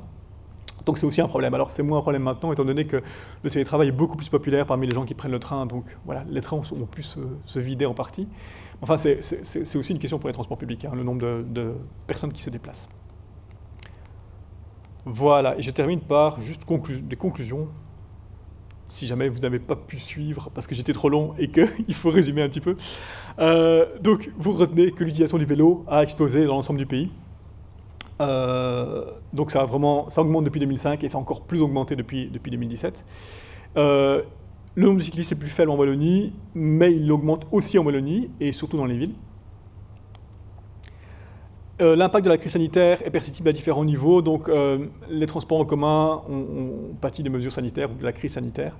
Voilà, donc ça, on peut imaginer que c'est juste pour cette édition qu'il y aura un problème et que ça reviendra à la normale en 2024. Et alors, au niveau belge, l'utilisation de la voiture reste stable pour les déplacements domicile-travail, mais en fait, elle augmente en Wallonie. Et donc, comme je l'ai dit, c'est vraiment le fait que les transports publics ont été moins utilisés avec la crise et l'utilisation du vélo en Wallonie ne le compense pas, alors que l'augmentation du nombre de cyclistes en Flandre compense cette baisse de transport public. Et enfin, donc l'introduction du télétravail, certes c'est important, donc ça a vraiment une influence non négligeable sur la mobilité, mais ça n'offre pas une réponse définitive aux défis actuels de la mobilité.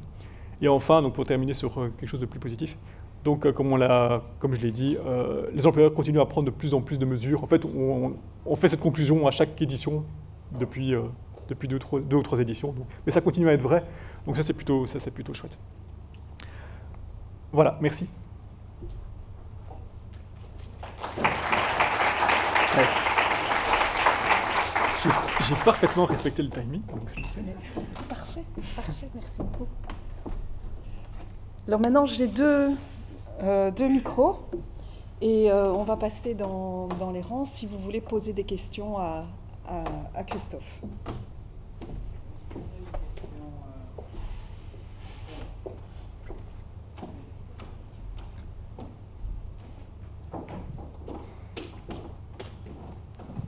Je peux ?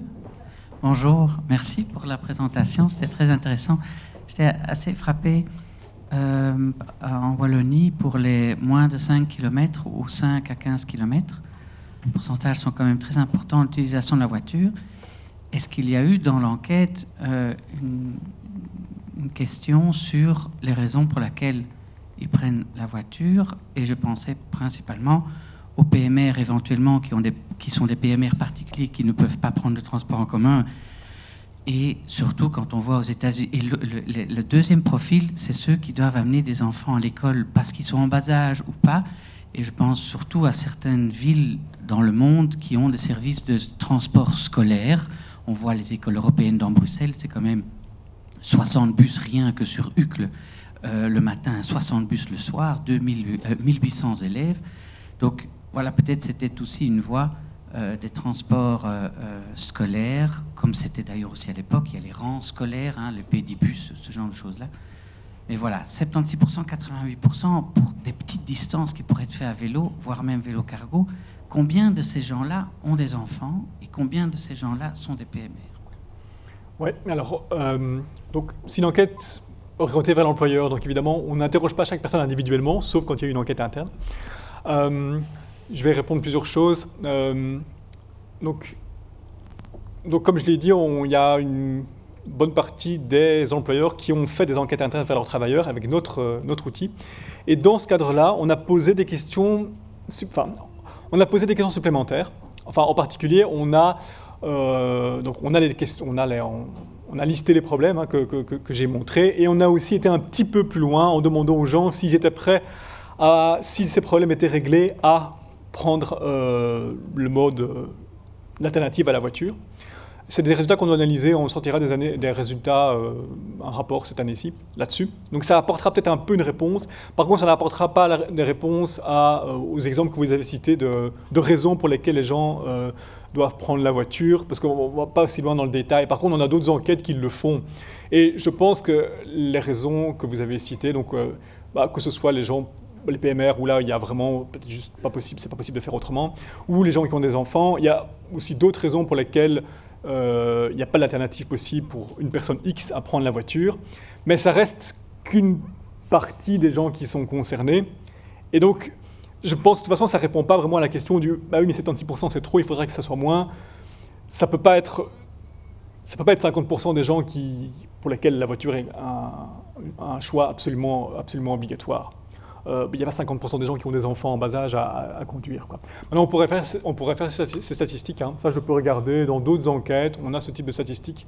Et je pourrais essayer d'estimer le pourcentage de gens qui ont une contrainte indépassable parmi ces 76%. Mais allez, je n'ai pas fait ici le graphique pour la Flandre. Ah ben bon, vous avez l'équivalent pour la Belgique.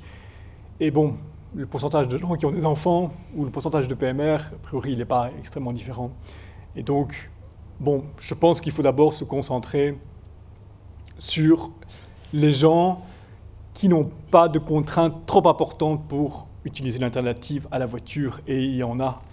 Et c'est un peu souvent un argument qu'on entend. Hein. On dit, les gens prennent la voiture, et puis on dit, bah oui, mais il faudrait faire autrement. Et puis, il y a toujours des exemples où c'est pas possible. Ben ok, si on a des enfants et qu'il faut aller les conduire à l'école, ben oui, on prend la voiture parce que c'est le truc le plus simple et c'est pas grave.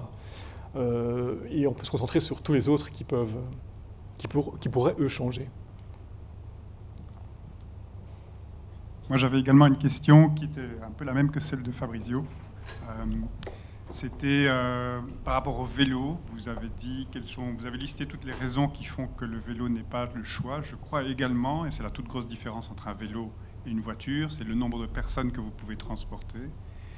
Je suis convaincu qu'une énorme part des répondants pourraient vous dire, si on le leur suggérait, que le fait qu'ils doivent effectuer la première partie du trajet avec des enfants dans la voiture, qu'ils doivent les déposer à la voiture et qu'à ce moment à l'école, pardon, et qu'à ce moment-là, il est trop tard pour faire l'abandon de la voiture et passer au vélo, ça serait sans doute une part significative des réponses pour motiver le choix de la voiture plutôt que celui du vélo pour le trajet.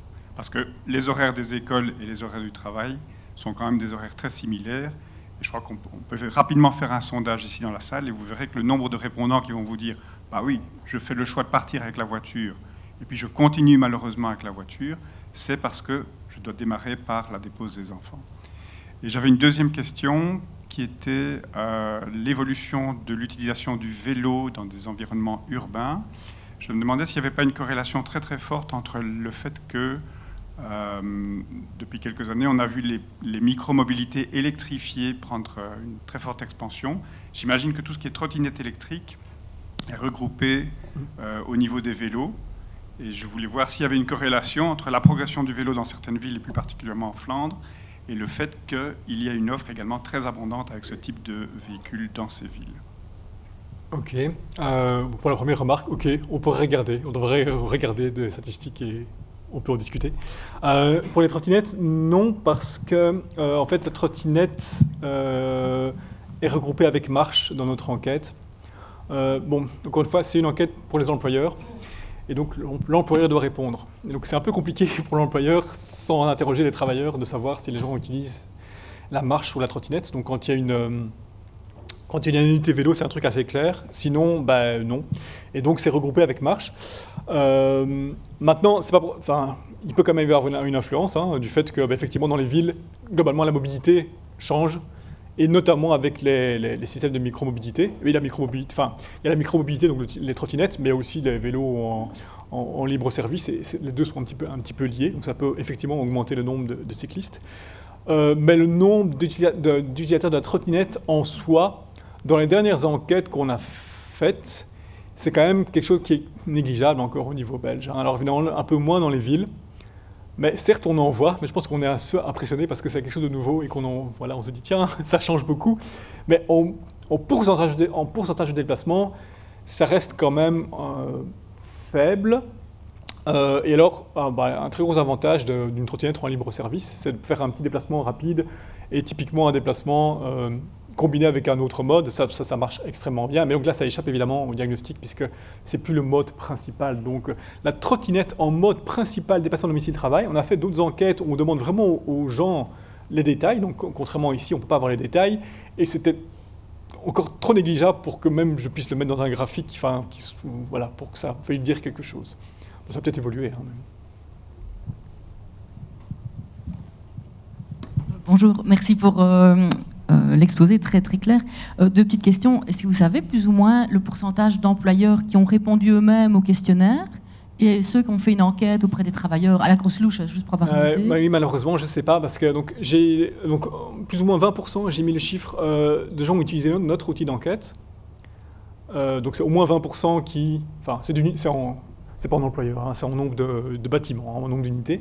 Ont utilisé l'enquête interne. Mais ensuite, il y a les employeurs bruxellois, ils sont assez nombreux à l'utiliser parce que là, il y a l'application de Bruxelles qui le permet. Et donc là, je pourrais demander les statistiques, mais là, je ne l'ai pas en tête. Et puis, il y a ceux qui utilisent leur propre outil d'enquête interne. Et donc là, j'ai pas de vue. On pourrait éventuellement l'estimer en voyant ce qu'ils ont répondu dans différents tableaux, mais je ne l'ai pas. On compte le demander, enfin, c'est une idée de le demander la prochaine fois. D'abord pour notre information. Et puis pour un peu changer la façon dont on gère les règles du questionnaire. Donc l'idée, c'est que en fait, ce qu'on voudrait, c'est que si un employeur fait une enquête interne, nous, on extrapole automatiquement les résultats. Ce qu'on fait en fait actuellement avec nos propres chiffres, mais ce qu'on ne fait pas si l'employeur arrive avec ses propres chiffres d'enquête interne. Donc on voudrait faire ça, et donc à ce moment-là, on va poser la question et on aura l'info. Je pense que j'ai en mémoire qu'à Bruxelles, mais c'est vraiment pas représentatif, hein, il me semble qu'ils étaient à du 50-50 en 2017. Donc c'est quelque chose comme ça. Et j'aimerais bien que ce soit plus de gens qui fassent des enquêtes internes. Mais c'est malheureusement, notamment, ce qu'on aimerait bien, c'est que tout le monde le fasse. Quitte à, on peut pas rendre ça obligatoire, mais disons, tendre vers une sorte d'obligation, en tout cas que le questionnaire soit fait en sorte de telle manière que, bah oui, il faut faire une enquête interne. Mais actuellement, le pourcentage n'est pas suffisamment élevé pour qu'on puisse le permettre.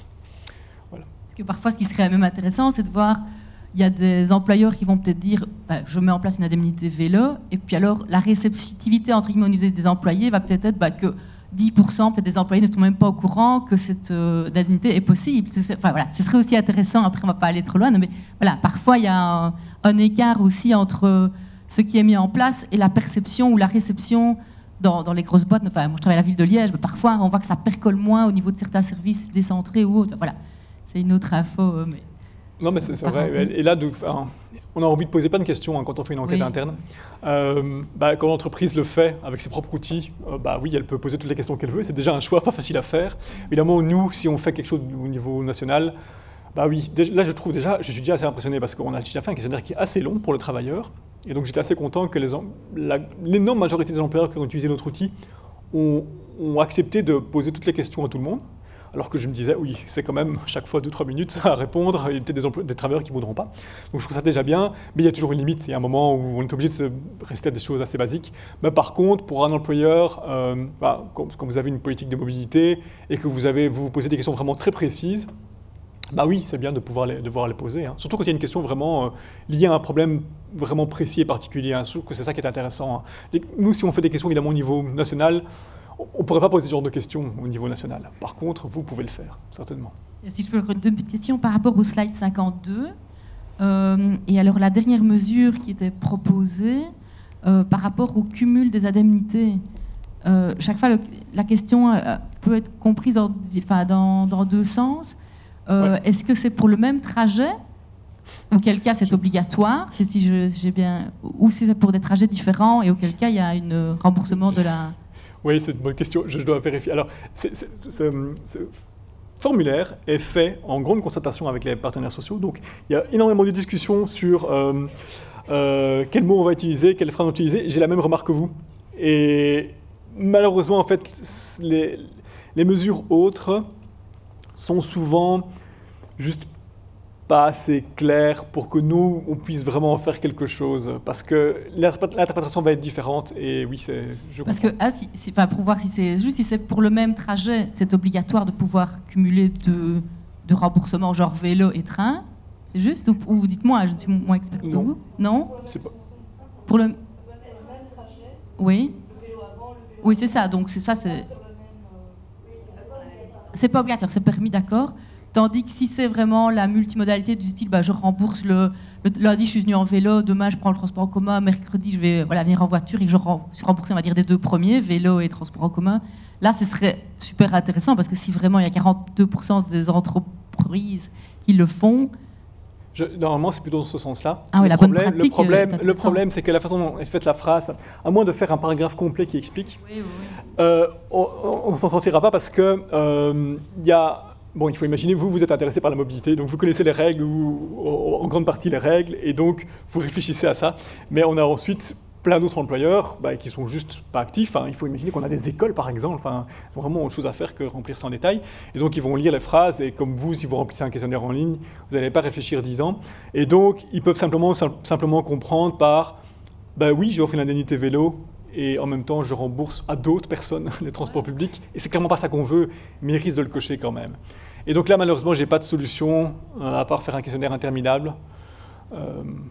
L'idée pour ce type de questions, c'est plus, on essaie de faire la phrase la plus correcte possible, et puis normalement c'est pour stimuler justement la discussion. Là, ça fonctionne, c'est parfait.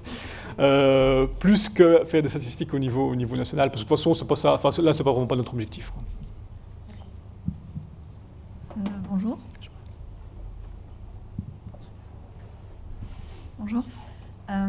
Moi, merci pour la présentation. Moi, je trouvais très intéressant les dernières slides où vous avez calculé en fonction du nombre de travailleurs qui a augmenté maintenant. Mais donc, en Belgique, c'est quand même, l'augmentation sur les routes en termes de voitures est quand même assez marginale, vu qu'on est à 0,4%. Mais pour la base de calcul, quand vous faites votre évolution, je voulais comprendre un peu. Vous faites moins 3% des voitures parce qu'il y a eu moins de voitures entre 2005 et 2021. Et puis, vous faites une addition avec les différentes augmentations du nombre de travailleurs et les évolutions du nombre, ou bien c'est une autre pondération qui existe? Non, c'est... c'est moins 3, plus 15, plus 11. Oui, c'est des additions de pourcentage, donc c'est pas des pourcentages qui s'additionnent, mais oui, c'est ça. Okay. C'est ça. Et le moins 3%, bon, vous l'avez dit de manière, c'est moins de voitures, en fait, donc c'est la diminution de la part modale de la voiture. Donc, tandis que l'augmentation, la diminution du nombre de voitures, c'est en fait la dernière ligne. Bon, c'est un abus. Je fais l'abus de langage évidemment tout le temps aussi. Il y a moins de voitures, en fait, il y a moins. Le pourcentage de gens qui prennent la voiture est moins élevé. Et donc, ça, c'est pour la Belgique, toute la Belgique. Maintenant, l'exercice se fait donc. Sur la Wallonie, j'ai vu que là, on avait une part de la voiture plus importante. Est-ce que c'est pour les travailleurs wallons qui travaillent en Wallonie ou est-ce que c'est pour les... C'est le travail Wallonie ici. C'est le travail en Wallonie. Ouais. D'accord. Donc les Wallons qui travaillent à Bruxelles ne sont pas... Ok. Mais les Bruxellois qui travaillent en Wallonie sont... Oui. Mais voilà, ok.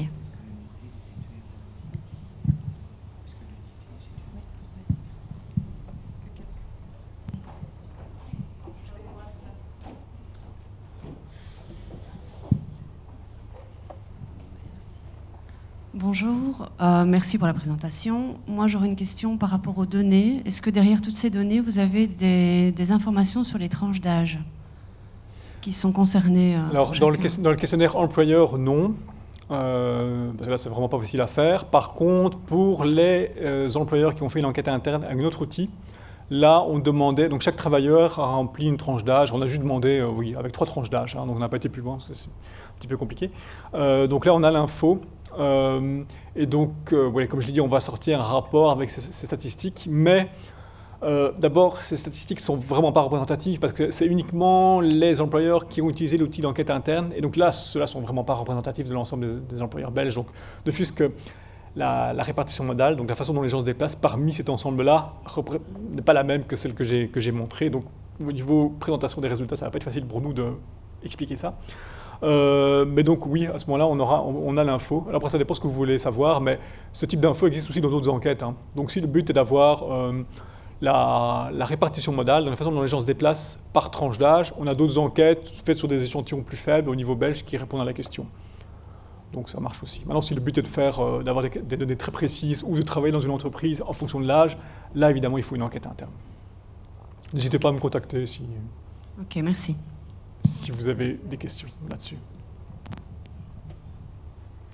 Oui, bonjour, merci pour la présentation. J'avais une question sur le questionnaire qui a été utilisé pour l'enquête en 2021. Est-ce que l'enquête reprend des questions sur le budget mobilité légale qui a été introduite, je crois, la première version en 2019? Et est-ce que vous avez des...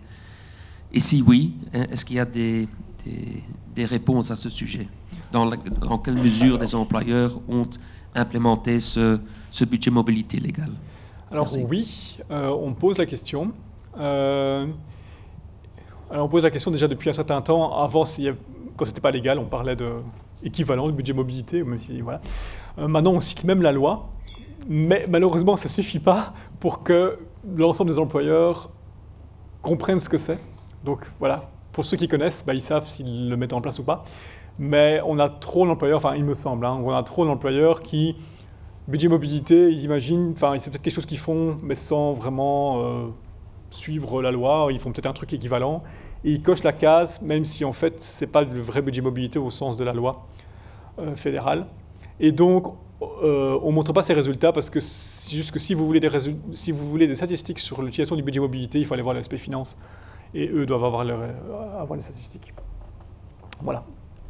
En fait, si on montrait nous le résultat, j'ai peur que ce soit vraiment trop peu correct et que ce soit mal réutilisé.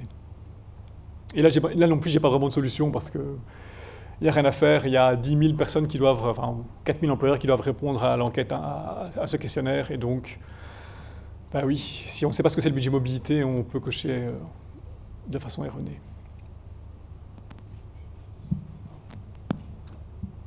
Bonjour. Ça fonctionne? Ah, excusez-moi. Bonjour, merci Christophe. Charles Mediano, Tractebel. Je voulais savoir si on pourrait nuancer la part modale assez importante en Wallonie en termes de VP par rapport aux destinations, aux origines-destinations. Parce qu'on a quand même 80% de déplacements internes en Wallonie et quand même 20%, plus ou moins 20% vers Bruxelles. Est-ce que ce résultat permettrait quand même de nuancer la part modale si on veut la comparer au nord du pays? C'est un premier commentaire. La deuxième question, c'est par rapport au diagnostic vélo. Donc le diagnostic vélo fait ressortir un certain nombre de manques d'infrastructures en Wallonie. Est-ce qu'après cette phase diagnostique, il y a une phase qui pourrait aider les entreprises à pouvoir améliorer la mobilité de leurs employés par rapport à ces améliorations, par rapport à la continuité du réseau, par rapport à la sécurité du réseau? Merci. Alors, pour la première question, je veux bien essayer, mais je ne vois pas très bien comment nuancer ces résultats. Enfin, j'ai déjà essayé de le faire, en fait. Et, par exemple, on peut nuancer par... Quand vous parlez d'origine-destination, ben souvent, moi, j'ai juste envie de parler de la distance, mais là, j'en ai déjà parlé. Après, on peut parler encore d'autres choses, mais là, il va falloir me donner des pistes, parce que, voilà, pour nuancer les résultats, je pense que pour l'utilisation du vélo, le premier critère qu'on a envie de regarder, c'est la distance. C'est quand même le critère le plus important. Et ensuite, il y a les infrastructures, évidemment, qui jouent, mais là, ce n'est pas l'histoire de l'origine-destination qui va jouer. Bon, a priori, on fait des vélos sur pas beaucoup de kilomètres, donc oui, les gens qui travaillent en Wallonie, en général, ils habitent en Wallonie. Voilà, et c'est pareil en Flandre, donc il n'y a pas vraiment de différence. Alors, si vous avez d'autres idées d'analyse à faire, je suis tout oui, mais là, je ne vais pas dire que je fais mon maximum, mais j'ai déjà essayé. Concernant la deuxième question, en fait, les problèmes qui sont cités, en particulier, on parle de l'infrastructure. Voilà, c'est pas une compétence fédérale, donc c'est pas mon SPF qui va faire quelque chose. Et c'est vrai que je l'ai pas dit, mais donc quand on fait une enquête statistique, et celle-ci, mais ça va pour d'autres aussi, c'est pas le but qu'ensuite juste le SPF mobilité fasse quelque chose, parce que vous le savez probablement, certainement, les compétences au niveau mobilité sont en partie ou en grande partie régionalisées. Et donc, nous, ce qu'on veut, c'est qu'ensuite, les pouvoirs publics agissent à leur niveau, avec les compétences qui sont les leurs. Et donc, au niveau du vélo, je pense que si on pense à l'infrastructure, je dois vous renvoyer vers le service public de Wallonie. Maintenant, pour d'autres mesures, parfois le fédéral peut avoir un impact, mais il ne me semble pas tellement par rapport à ce qui a été cité comme problème par les employeurs au niveau du vélo. Donc voilà, les règles fiscales ou le remboursement de l'indemnité vélo, ça existe déjà et c'est plutôt un point positif et c'est pas vraiment un problème. Et à partir du moment où ça va être rendu obligatoire, on peut difficilement faire beaucoup mieux. Donc après, si vous avez des idées, n'hésitez pas aussi à me le signaler.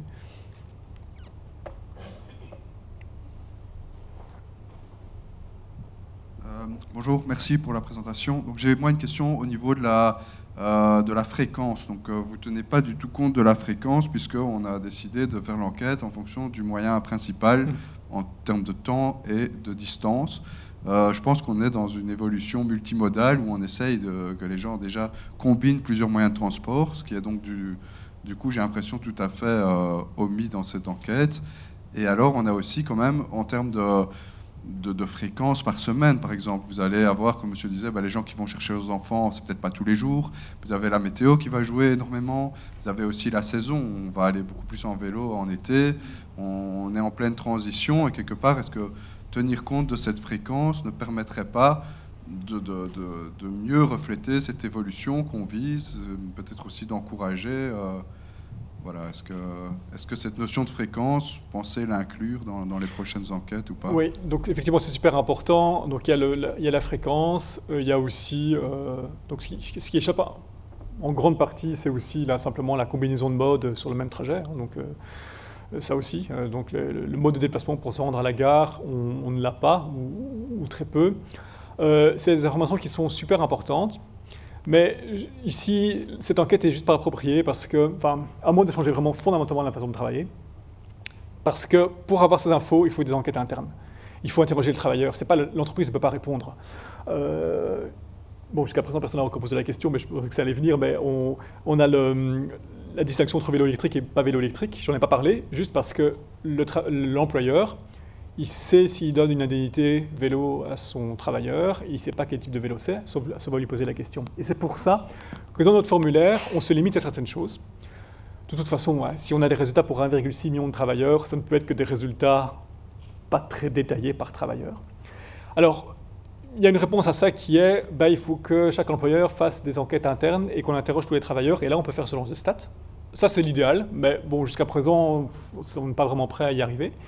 Par contre, pour répondre à vos questions, au niveau statistique belge, bon, on n'a pas besoin d'avoir des résultats de 1,6 million de travailleurs pour connaître la part modale. Hein. On peut faire des enquêtes sur un nombre plus limité de travailleurs, et ça, le SPF Mobilité le fait déjà.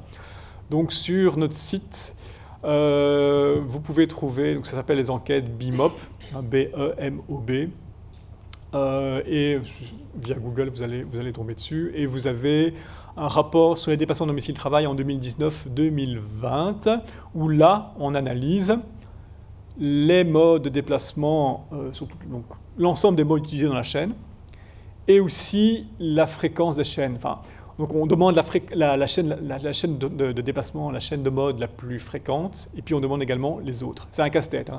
Les gens qui doivent répondre à ça et qui ont des mobilités compliquées, ça devient vite très compliqué. Hein. Mais donc on a ça dans une enquête et ça permet de répondre à ce genre de questions. Donc par exemple, ça permet de nuancer les constats que j'ai donnés sur le covoiturage, où je dis voilà, les chiffres sont vraiment faibles, mais en fait, il y a quand même beaucoup plus de gens qui font du covoiturage de façon occasionnelle. Donc on le voit dans ces chiffres-là.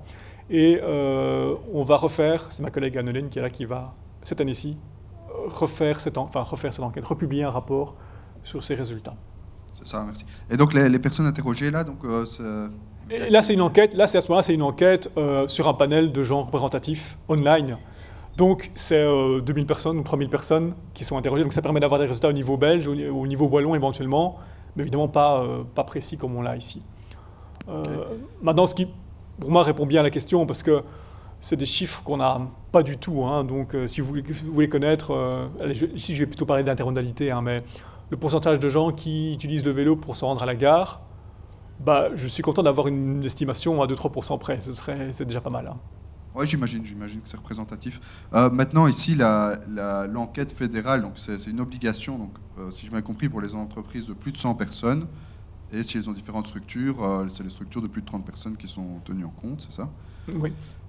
Donc comme c'est une obligation légale, donc la personne de RH qui va prendre ce tableau, faire cette enquête, va prendre un certain temps, puisqu'ils doivent analyser ils doivent quand même répondre pour chaque travailleur. Donc le temps que cette personne va mettre, comparé au temps que vont mettre tous les employés à répondre pour eux personnellement, 3 minutes par employé ou 100 fois 3 minutes pour le RH, c'est un peu pareil. Pourquoi est-ce qu'on n'insiste pas plus sur ce facteur que pour être représentatif, il faudrait que ce soit les personnes concernées qui répondent, pour être sûr que justement les réponses qui sont données soient justes et pas vite fait. Ça dépend comment c'est organisé dans l'entreprise, hein, mais donc dans le cas où il n'y a pas d'enquête interne, donc dans le cas où l'employeur utilise des bases de données, c'est beaucoup plus simple. Hein. Donc si vous allez voir votre responsable RH et qu'il y a un beau tableau Excel avec les codes postaux des domiciles de chaque travailleur et le fait qu'ils ont un remboursement des transports publics,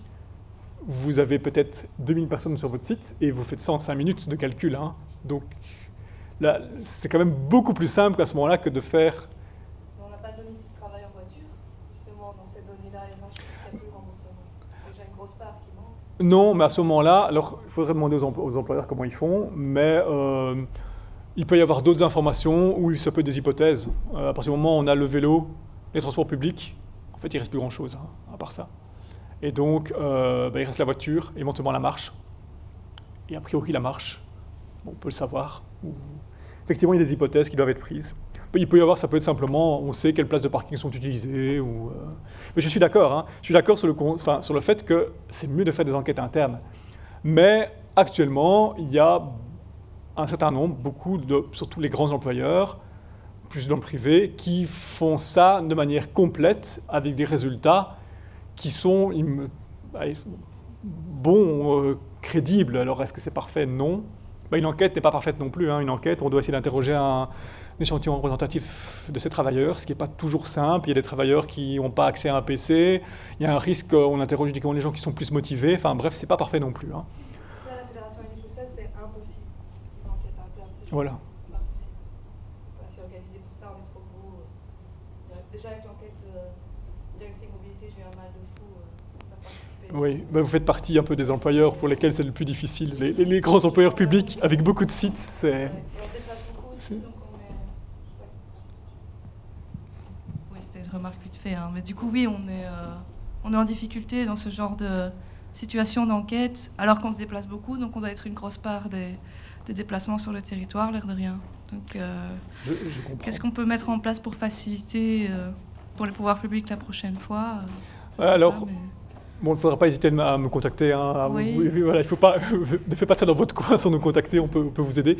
Maintenant, les possibilités sont limitées. Donc, ce qu'on fait, donc il y a d'autres exemples hein, qui sont très compliqués. Les grands SPF, le SPF Justice, c'est un enfer pour eux parce qu'ils ont beaucoup de sites différents et avec des statuts différents. Et donc, c'est très compliqué. Et eux, ils font des enquêtes internes. Mais c'est un gros travail, hein, parce qu'ils ont dû envoyer des liens aux gens, et puis il y a certains qui ne répondent pas. Enfin, bref, c'est un gros travail d'organisation. Et je ne peux pas faire beaucoup plus que juste essayer de conseiller sur la manière la plus simple de faire. Mais il n'y a pas de miracle. Hein. À partir du moment où vous dites, bah oui, c'est compliqué de faire une enquête interne, parce que bah oui, c'est compliqué de toucher les gens, vous n'avez pas une liste d'emails bien propre, enfin, ce genre de choses-là. Bah, si on ne peut pas contacter les gens par email, et que c'est difficile de les contacter individuellement, et qu'il n'y a pas vraiment de base de données générale, il y a des idées qui ont été mentionnées précédemment dans la discussion. Déjà, on avait, vu qu'on est à cheval Bruxelles et Wallonie, avec les deux plateformes, vu qu'on est concerné par les PDE à Bruxelles, peut-être que ça serait bien d'avoir une plateforme de formulaire centralisée, peut-être une sous-partie pour Bruxelles avec un ajout PDE, mais que ce soit un seul et même outil de diagnostic, qu'on puisse tous se mettre d'accord sur l'outil employé. On a choisi celui de Bruxelles, parce que les exigences étaient plus fortes pour nos sites bruxellois. Mais la plateforme de Bruxelles, en réalité, elle buguait beaucoup, et donc je pense que ça nous a fait perdre beaucoup de réponses. Le fait que les gens ont essayé une première fois, le lien ne marchait pas, ils n'ont pas réessayé. C'est arrivé plein de fois, je pense. Donc déjà, avoir une seule et même plateforme de diagnostic pour tout le territoire, que tout le monde s'accorde, s'harmonise là-dessus, déjà, et le rendre obligatoire pour moi, pas juste l'obligatoire pour l'entreprise, mais pour tout le monde, rendre ça plus explicitement obligatoire, parce que on s'est démené, mais voilà, c'est ça. Les gens veulent pas, ils veulent pas. Je comprends, mais ça c'est compliqué. Sur la plateforme, on est quand même déjà bien aligné avec Bruxelles, dans le sens où si vous faites donc le PDE à Bruxelles, vous ne devez plus faire l'exercice chez nous. Effectivement, pour les employeurs qui ont l'obligation des deux côtés, il y a deux plateformes différentes. Maintenant, si le problème j'imagine pour vous, c'est vraiment la question des données sur les modes de déplacement des travailleurs. Hein. C'est vraiment ça qui est compliqué. Le reste, malheureusement, en interne, on a des petits soucis de traitement de données. Hein. Les données sont lacunaires. Ce problème-là, donc le problème vraiment pour les modes de déplacement, si c'est que ça, on peut s'arranger, on se voit ensemble avec Bruxelles et allez, vous ne devez pas perdre du temps dans des fichiers compliqués, ça on peut faire pour vous, ça il n'y a pas de problème. Enfin, si c'est un problème, disons, informatique et de transfert de données, ça on peut simplifier, pas sans problème, mais on peut le faire. Ce qu'on peut faire aussi pour les grands employeurs, c'est que quand il y a beaucoup de sites différents, on peut faire remplir juste un fichier Excel et nous l'intégrer dans notre application. Donc pour ne pas vous obliger à aller site par site, aller cliquer. Donc, ok, je pense que quand il y a 10 sites, c'est vraiment pratique d'utiliser le formulaire en ligne. Quand il y en a 50, bah oui, un fichier Excel est probablement plus simple. Donc ça, c'est le genre de choses qu'on peut faire. Mais là où ça se semble... Là, je réponds aux aspects techniques et informatiques. Par contre, le problème principal, probablement, qui va être arriver à avoir la bonne information du travailleur. Et ça, là, j'ai pas de miracle. Oui, il y a les deux facteurs, hein, facteur technologique, le facteur humain. Voilà, ouais. Oui. Bonjour, merci, très intéressant. On voit dans toutes les réponses qu'elles sont assez réactives. Hein. Comme employé, je réagis à la congestion, je réagis au Covid. Si vous posez la question dans un an, les gens auront réagi à l'inflation et au coût du carburant et en général. Donc tout ça est très réactif, logiquement, puisqu'on interroge les gens. La question que je me posais, c'est est-ce que vous, dans votre analyse, vous arrivez à faire un lien entre des mesures et leur efficacité, que ce soit au niveau local, au niveau régional ou national? Exemple, on voyait que le covoiturage est très faible, sauf en province de Luxembourg. Je me suis demandé, tiens, est-ce que c'est le résultat d'une mise en place de communication, mentalité, infrastructure, bande de covoiturage? Au niveau régional, on voit malheureusement que le vélo est encore très inférieur aux autres régions, alors qu'il y a pas mal de mesures qui sont prises au niveau infrastructure.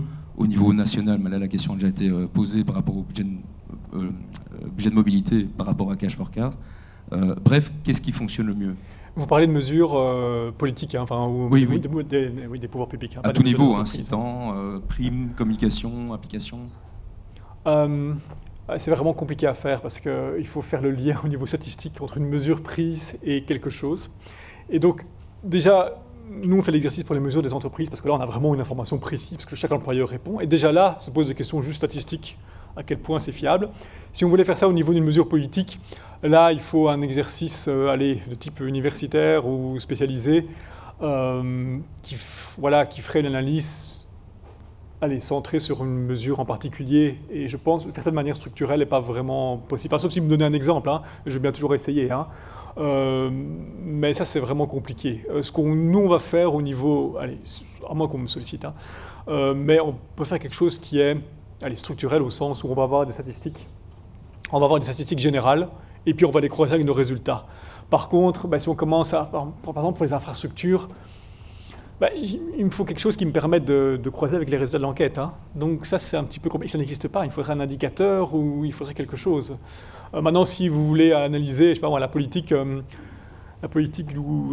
la région wallonne sur le vélo de manière générale, ça, vous prenez les résultats du vélo et puis vous faites des comparaisons de cette manière-là. Mais probablement, ça ne va pas vous convaincre complètement. Donc voilà, c'est compliqué. Mais enfin, si vous avez un exemple précis, je veux bien en discuter. Hein. On peut peut-être avoir des idées et on peut toujours... dans le passé, il y a eu des études vraiment plus avancées, vraiment faites par des chercheurs, faites avec cette enquête, parce qu'évidemment, il y a énormément de résultats. Et c'est toujours quelque chose qu'on peut solliciter. Alors je pense que maintenant on est arrivé au bout, on va faire une petite pause. Et comme Christophe l'a dit, si vous avez encore des questions, ou si vous pensez plus tard à des questions, en fait il est toujours très très disponible. Et donc n'hésitez pas à le contacter, je pense que c'est vraiment pas